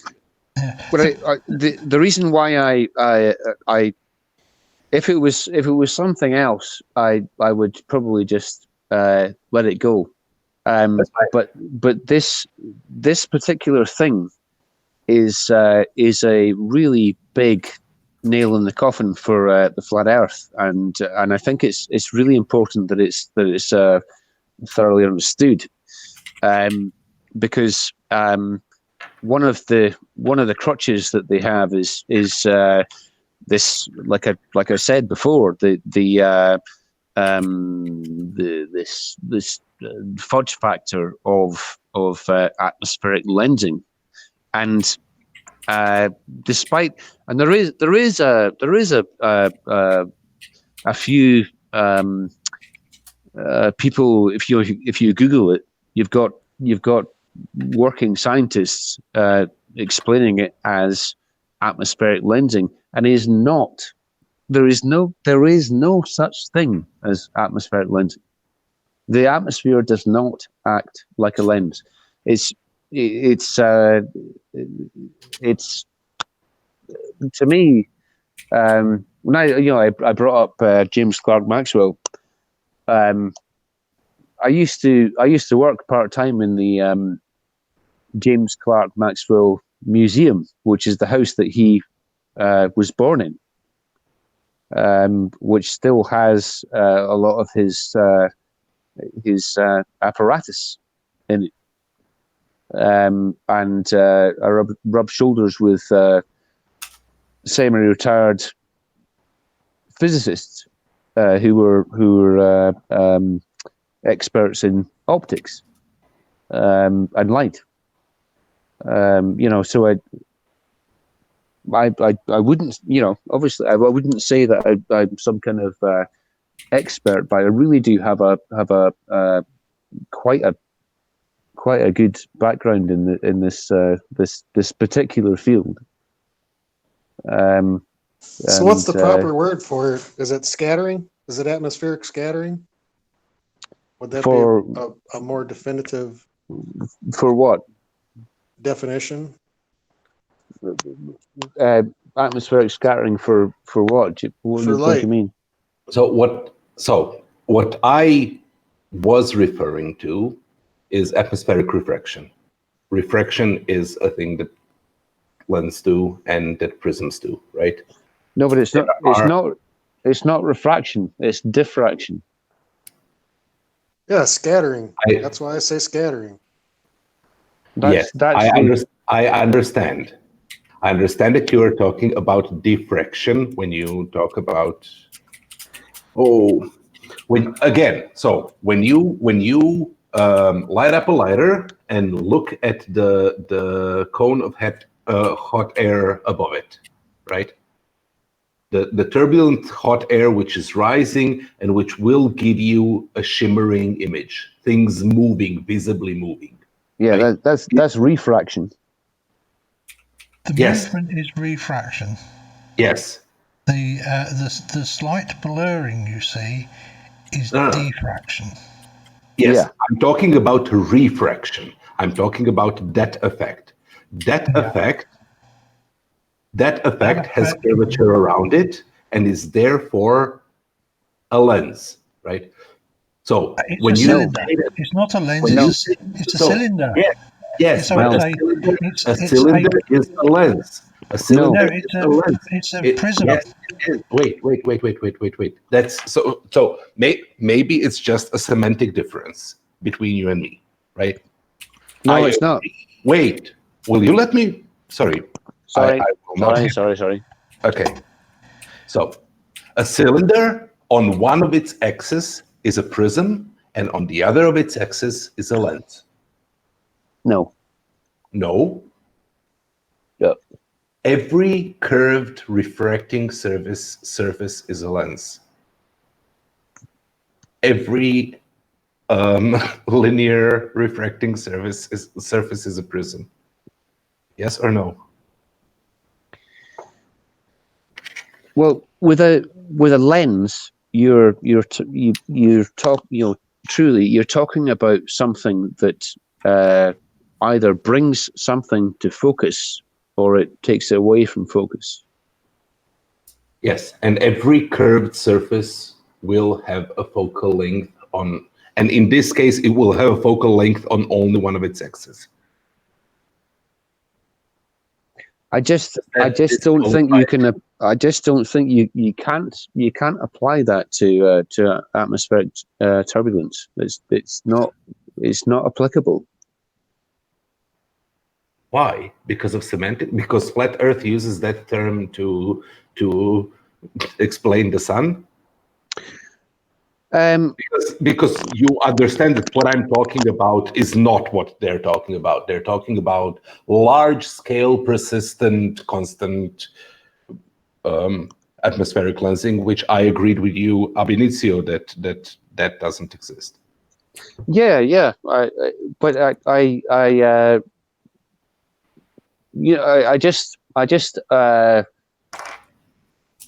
I don't know. I'm perfectly willing to accept that I might be wrong, but I've been an astronomer for many years, and I've been schooled by a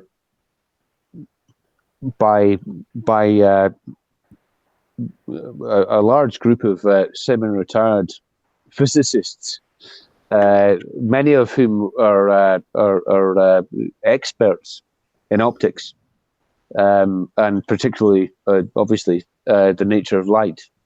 And no, I don't. I can't agree with you on that. Can you click the link that I just posted in the side chat? Or what's that? I can share it on right. I don't know how to do that.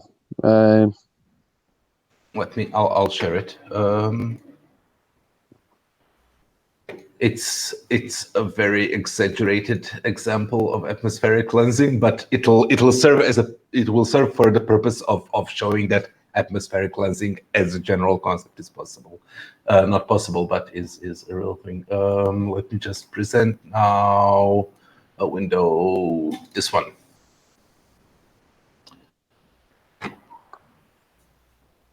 Oh, this is not what I was talking about, but it is the example of a curved atmosphere on the granite scale being used as a lens. How do I do it again? I did it before. I'm not sure what to do. Can you see the screen that I'm sharing? If you if you tap on Barney's icon on the screen, you should then see his screen share. Because you're on a phone, aren't you, John? They also share it to the live chat. Oh yeah, there we go. Yeah, I'm familiar with that. I thought this might come up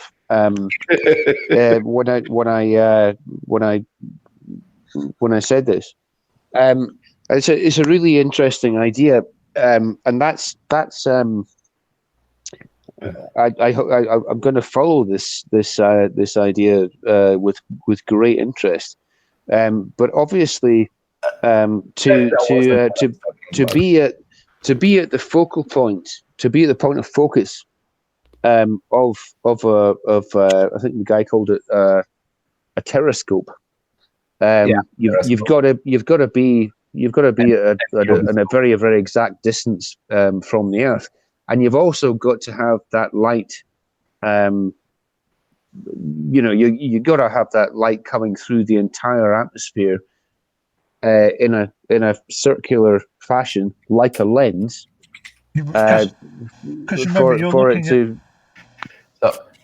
Just once more for complete clarity's sakes, this was not what I was talking about when I was talking about atmospheric cleansing. I was talking about shimmering, so your correction on that might entirely be correct, but this still is atmospheric cleansing.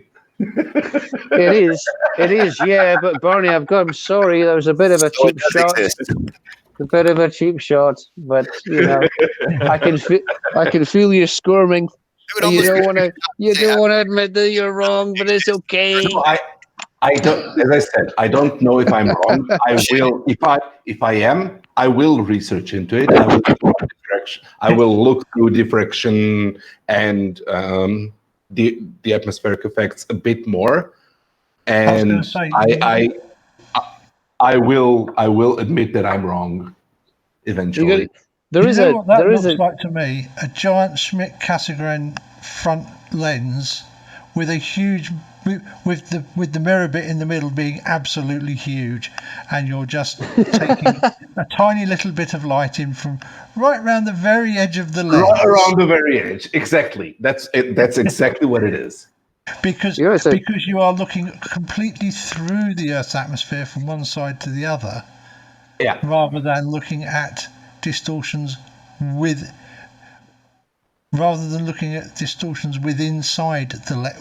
the lens itself.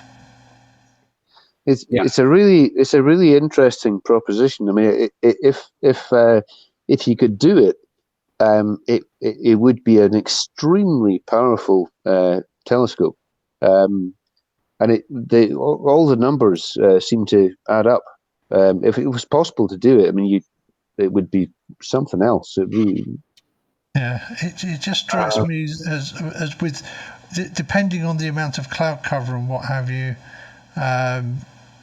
it looks like a very narrow rim of lens that's awfully It's a dirty. very narrow room of lens, and cloud cover is not a problem if you use the appropriate frequencies of light. So for a radio telescope, it would work fine, just fine. No, you got to remember that the cloud cover is really quite close to the surface, so you would permanently have a huge amount of atmosphere available for lensing a distant object. It would be pretty constant. I mean, you wouldn't include that part of the that low part of the Earth's atmosphere. I think you would use the ionosphere with the charged part of the atmosphere. That then As means, Barney of course, said. that you have a very, very low coefficient of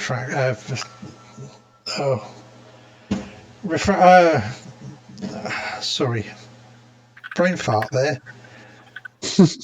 The index of refraction will be incredibly small.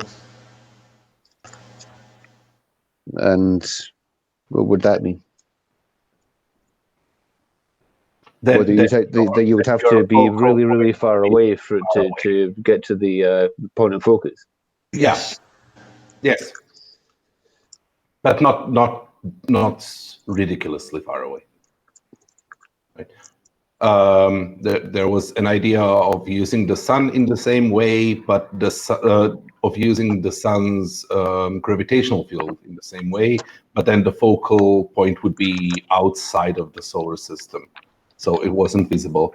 But this was actually pitched for the Juno mission, because to improve the data connection, right?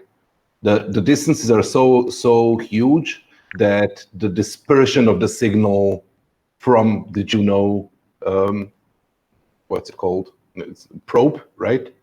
Mm-hmm. Was so weak when it get to Earth that they had really tiny throughput, the amount of data that they could get per second or per minute or whatever. Yeah. It was pitched as a proposal because Juno in its orbits was going through the focal point of Jupiter, which could be aligned with Earth to focus it on Earth, to focus the signal on Earth, in which case you would get a huge magnifying antenna, because every telescope is also an antenna in reverse, right? Yeah. There's a really good video where the guy that tried to that's putting forward this idea. It's his YouTube channel is called Cool Worlds. Yeah, I love that guy. I know that guy. Yeah. Sorry? So, but yeah, if you haven't seen his post on this exactly, it might actually be him. I am subscribed to Cool Worlds, so it might actually be. Yeah, it's Siovoscope. Yeah, I've seen that one. That's probably where I got the information for it. It's a lovely idea, but it's not a very easily maneuverable telescope. Oh, we have telescopes which are useful, which are fixed to the ground, and we have no control over them. Right? When you look at Arecibo. Oh yeah, of course, yeah. Yeah, and with radio telescopes, you can also, of course, electronically steer them to quite a big degree as well. But saying as it appears to be just the three of us. I spoke earlier about measuring redshift from my back garden. I've for the last it's been a long time. I've been building a 14-inch or 350 millimeter astrograph telescope. And it's taken a long time because it costs a lot of money. I've got I bought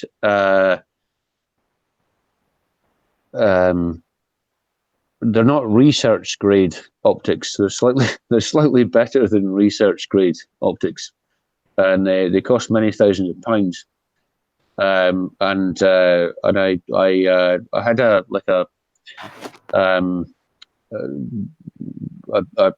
had a 14-inch telescope, and I'm modifying it because I requested custom made optics to make it an f4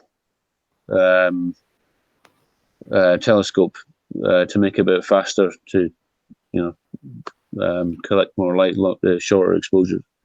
What was the radius of Hubble's telescope when he measured redshift? The radius, the diameter of Hubble is 2.4 meters. Yeah, I'm afraid that with such a small telescope, you wouldn't be able to get enough light from those very distant stars that exhibit any significant redshift to perform spectrography on them. You might at first think that, but the thing with Hubble is that time is money, and everybody wants a piece of Hubble, and they have to kind of just they have to move on. They can't just concentrate on a target. They've got to. I didn't mean the Hubble Space Telescope. All right. Like the actual Hubble scientist, he was working on a telescope to measure redshift, right? Yeah. Do you know what his? I don't. I would imagine it was probably 1 meter diameter telescope or something like that. I don't know.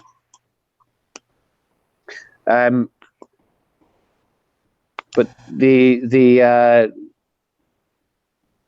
thing is that a lot of people don't realize that if you have even with a smaller telescope, but I've got a 14-inch 35 centimeter telescope, and if I'm willing to put in the hours, I can collect a lot of data and make up for the smaller size of my optics.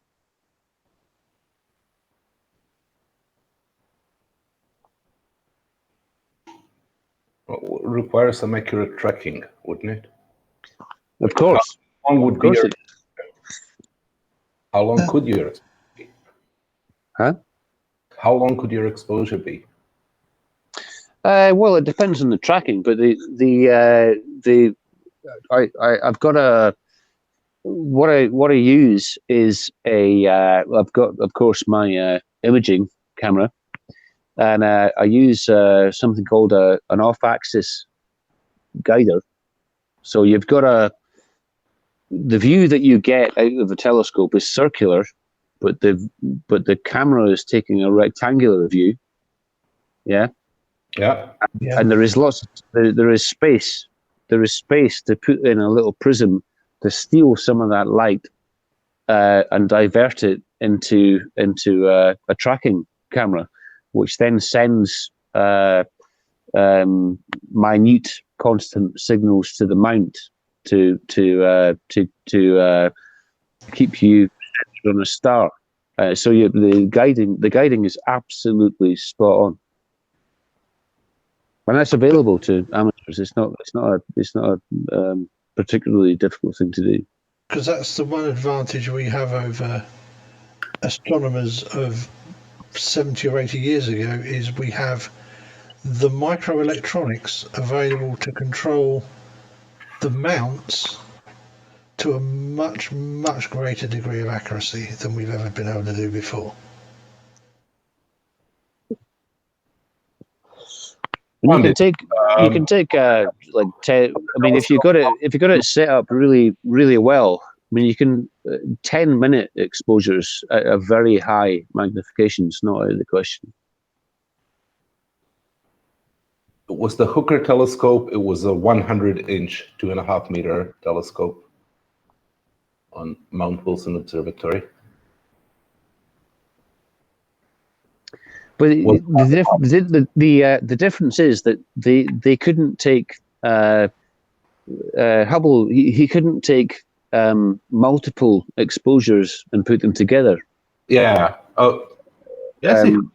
So I don't. In theory, he could, right? No, not really. No, I mean, not with photographic plates. But we digitally now we have the ability, even just for amateurs, to collect. I mean, the amateur astrophotographers. I mean, I've seen guys that have done like 100 hours on a galaxy. Exposure on one night and continue it on another. That's fine. But why wouldn't you be able to do that with photosensitive plates? You just stop exposing and continue exposing next night. You can't combine them. Once a plate's done, it's done. Just continue exposing. Well, in theory, you could continue exposing it, but there are problems with photographic plates because as you extend the integration time, you get into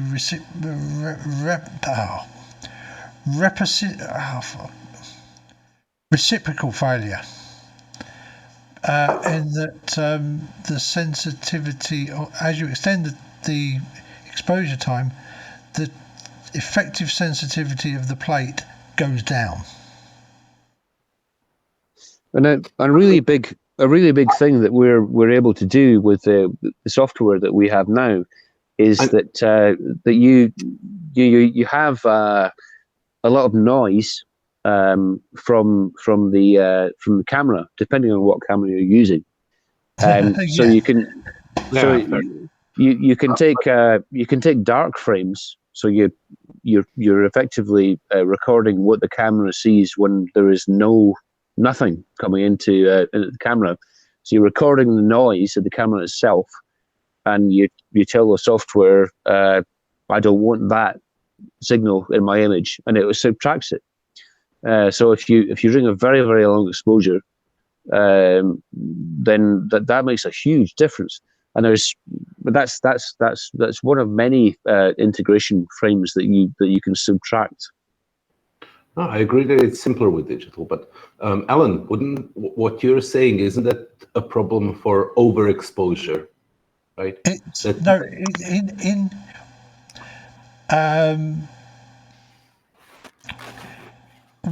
This was a big problem for film photography in many aspects, in that if you were trying to take a photograph in a very dark environment where you needed to use a long exposure into the seconds or tens of seconds, the effective sensitivity of the film, back then it was ASA or DIN, now an ISO standard, that sensitivity rating would decrease with the length of the exposure in a dark environment. I don't get that. Why would that be? Like, just logically, if you're not again, it's a bloody long time since I actually needed to worry about it and have read up on it, and I'm not a chemist. Just think it through out loud with me, right?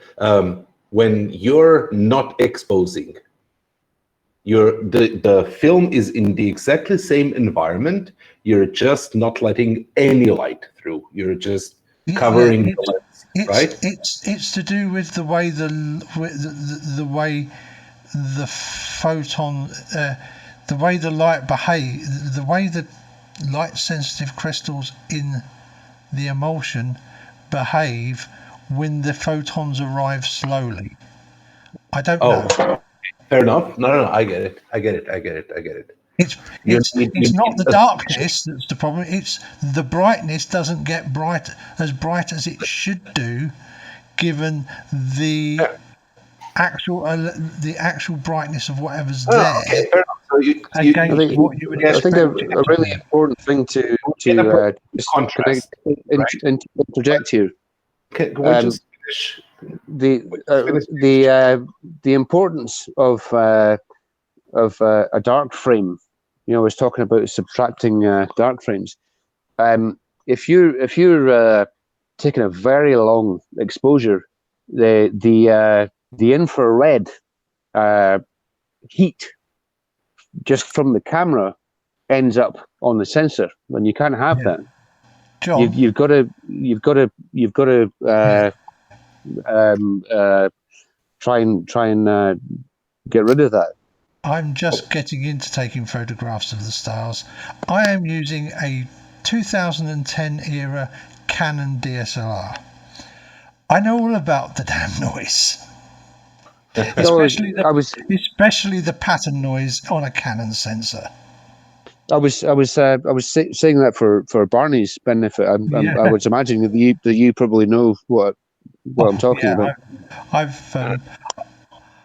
I say as well as the two things that I've done for a very long time are target shooting and photography. So I started learning. I started that in the mid 70s using film and processing it myself. But as I say, some of the minutiae of the why stuff happens, I don't have to recall to my brain straight off the top of my head anymore, because it's been a long time since I shot film. Well, I mean, my sort of the thrust of what I'm saying is to just kind of try and demonstrate to Barney that actually we're, as amateurs, we can produce really high quality images. Oh yeah, you don't even need an image for redshifts, right? That was part of what I was trying to think through. So wait. No, it's not. Before I say anything else, I just want to thank you both very much, because this is literally the process of how I learn. I talk things out with people and challenge them on things that shouldn't be challenged until I get it. So don't be surprised if on tomorrow's stream or some other stream in the future you hear me repeating your words like, "Oh, I've known this all my life." Well, it's a really, I mean, it's a really difficult thing to get to grips with. A lot of people try. That's why it's fun. Well, yeah, I mean, the reason why, I showed the picture of the first picture that I showed of the sun, which was a small telescope with a smartphone of the sunspots. I don't know if you saw that, Barney, but I didn't. Yeah. The reason why I got that telescope was because it came with an equatorial mount, and that telescope had two previous owners, and they just couldn't understand how it worked, and they just thought, they said to themselves, "This is shit. It doesn't work. This is a waste of time. Do you want this telescope? It doesn't work." But in fairness, it is really counterintuitive the way that an equatorial mount works, and a lot of people don't get it. It doesn't. I mean, if you think about a alt azimuth camera tripod, that's that's self-explanatory. You know how that works. But the way that an equatorial mount works with the main axis in line with the axis of rotation of the Earth, and the way that it moves is just it's too much for I would say your average person to comprehend what the fuck's going on. And interestingly, you know, I don't know if I don't think I've said this to you before, Barney, but I used to work at one of the UK's Royal Observatories in science communication, you know, with the public and stuff. And what really struck me as a bit odd at the time, and it still feels a bit odd, is that they would phone me and ask me to come in to show them how to set up a telescope on an equatorial mount, because nowadays when there's a you know you've got a quite well staffed observatories, but none of the telescopes in that observatory, especially in the UK, none of them work. And if they want to look at something, they send a request by email to somewhere in South America or something, and then when the telescope gets round to it, they get emailed back. Here's your data, and they don't actually have to put their hands on a telescope. So, in the rare occasions where they actually did have to set up a telescope, they would phone me. It was crazy. And I would think most professional observatories are not really going to be regularly setting up a small telescope on a mobile tripod with an equatorial mount that needs setting up. Yeah. Not like amateurs have to do. Yeah, it just didn't happen, and they didn't know how to do it. Even this happened with you got undergraduates with like a 20 centimeter diameter, very, very expensive Schmidt-Cassegrain or Ritchie Chrétien telescope, and they just couldn't get it. They just couldn't get it to work, and they're like, "John, can you come up and?" Oh, fucking hell. Yeah. So. Yeah, I'm in two minds whether to try and get myself an equatorial mount to put my camera and camera lens on to try and do the upcoming transit in November. Because as somebody who's disabled, a suitable equatorial mount is kind of at the top end of the money I can spend. And, I would get a. Have you heard of a Skywatcher Star Adventurer? Yes, mount? I have, but I don't know that it. I don't know that it will quite manage the photographic lens that I have with the camera on it, because it goes What are you putting on it? I was planning on putting my 50D on it with a Sigma 150-600 zoom, and from looking at the specs, they're one's right at the limit of the other for weight. Well, have you got a smaller lens, or is that what you? Is it? The 600mm lens has I can't remember what the field of view. I can tell you what the field of view is because I have it set up as a telescope in Stellarium.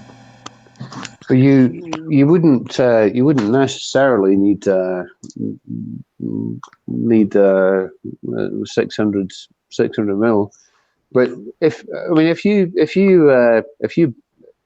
I've obviously, I'm talking about it because I have a Skywatcher Star Adventure, and if you balance that properly with the setup you've got, it would work.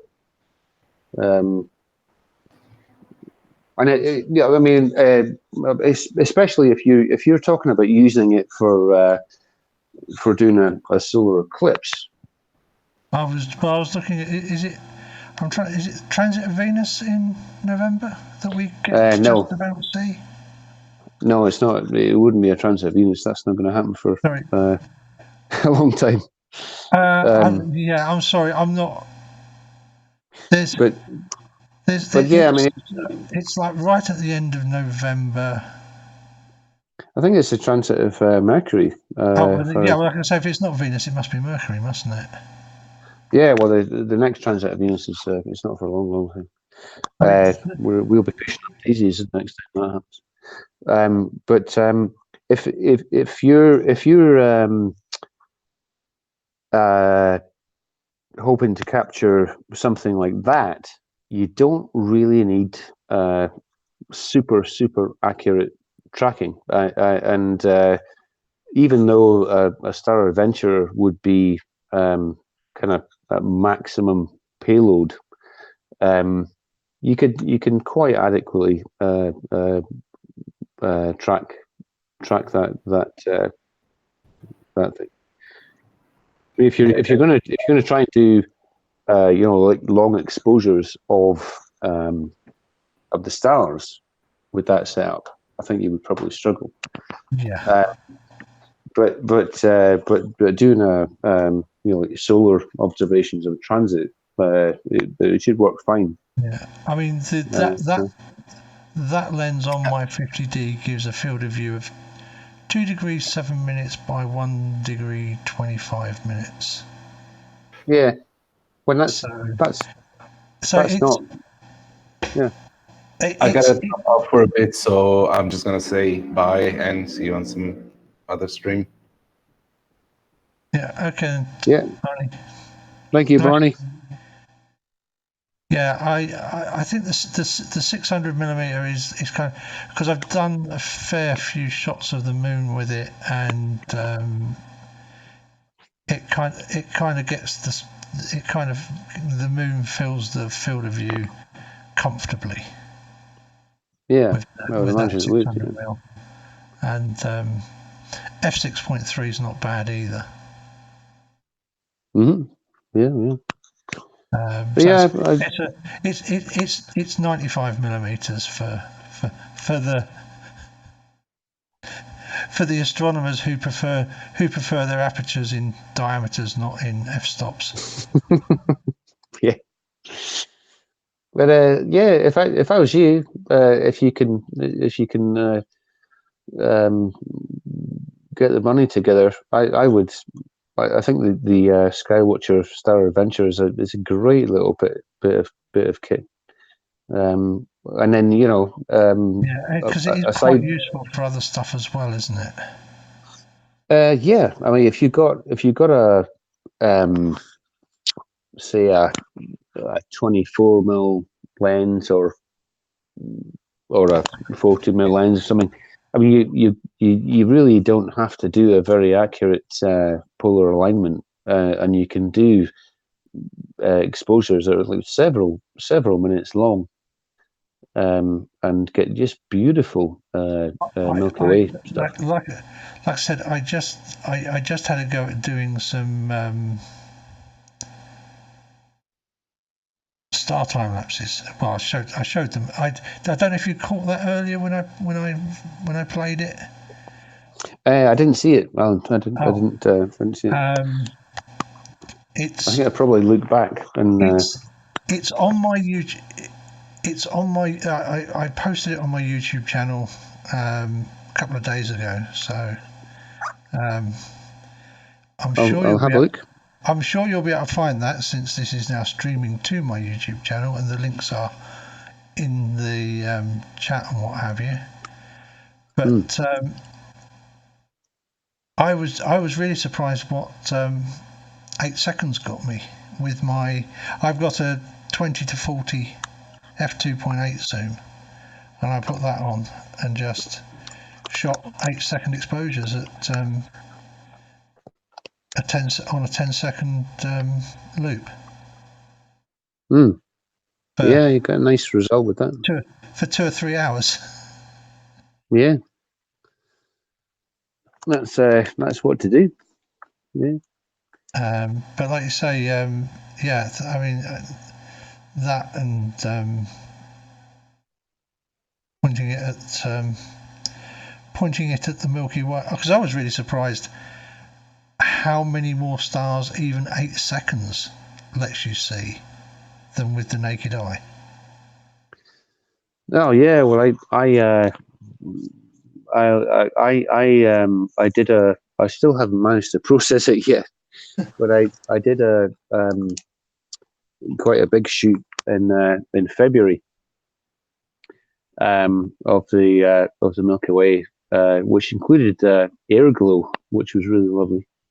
Well, I'm not an astronomer, so I know nothing of astronomy bar the really basic stuff. Like, but yeah, just to follow on from what you're saying, but I was doing I think there were two. There's at least 2 minute exposures, and yeah, the sky just comes alive when you do that.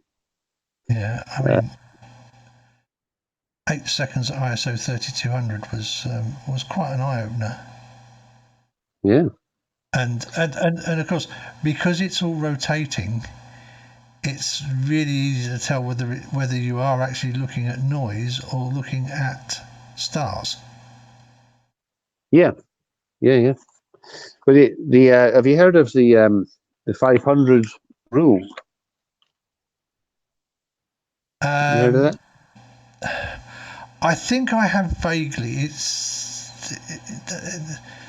Is that not the one that tells you how long an exposure you can have without apparent movement of the star, or without apparent thingying of the stars? Yeah. So I would use something more like a 300 rule, but just to get started. I mean the 500 rule. I've kind of heard of it, but I don't know what it is. Well, you divide 500 by your focal length, and it tells you the number of seconds.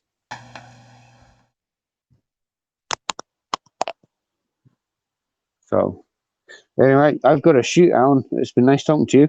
And you, John, because I tell you what, it's really nice to speak to somebody who can give me advice on taking photographs of the night sky with the equipment that I have got. Yeah, no worries, man. Because one of the things I've spoken to people about taking pictures of stuff with that Sigma zoom, and they say, get a telescope. Wow, no. I've already got that lens, and I don't have the money for a telescope, and I have the lens because it's for stuff that I already shoot, and maybe I can shoot something else with it too, kind of thing. Yeah, you can do tons of stuff with the equipment you've already got. Yeah. Yeah, well, I'll have a look at that Skywatcher, and it was very nice talking to you as well. Yeah, it's a pleasure, Alan. I'll talk to you again sometime, hopefully. Yep, and I guess it's time to stop the stream. Yeah. All right. Cheers. Okay, and good night to everybody who is still listening.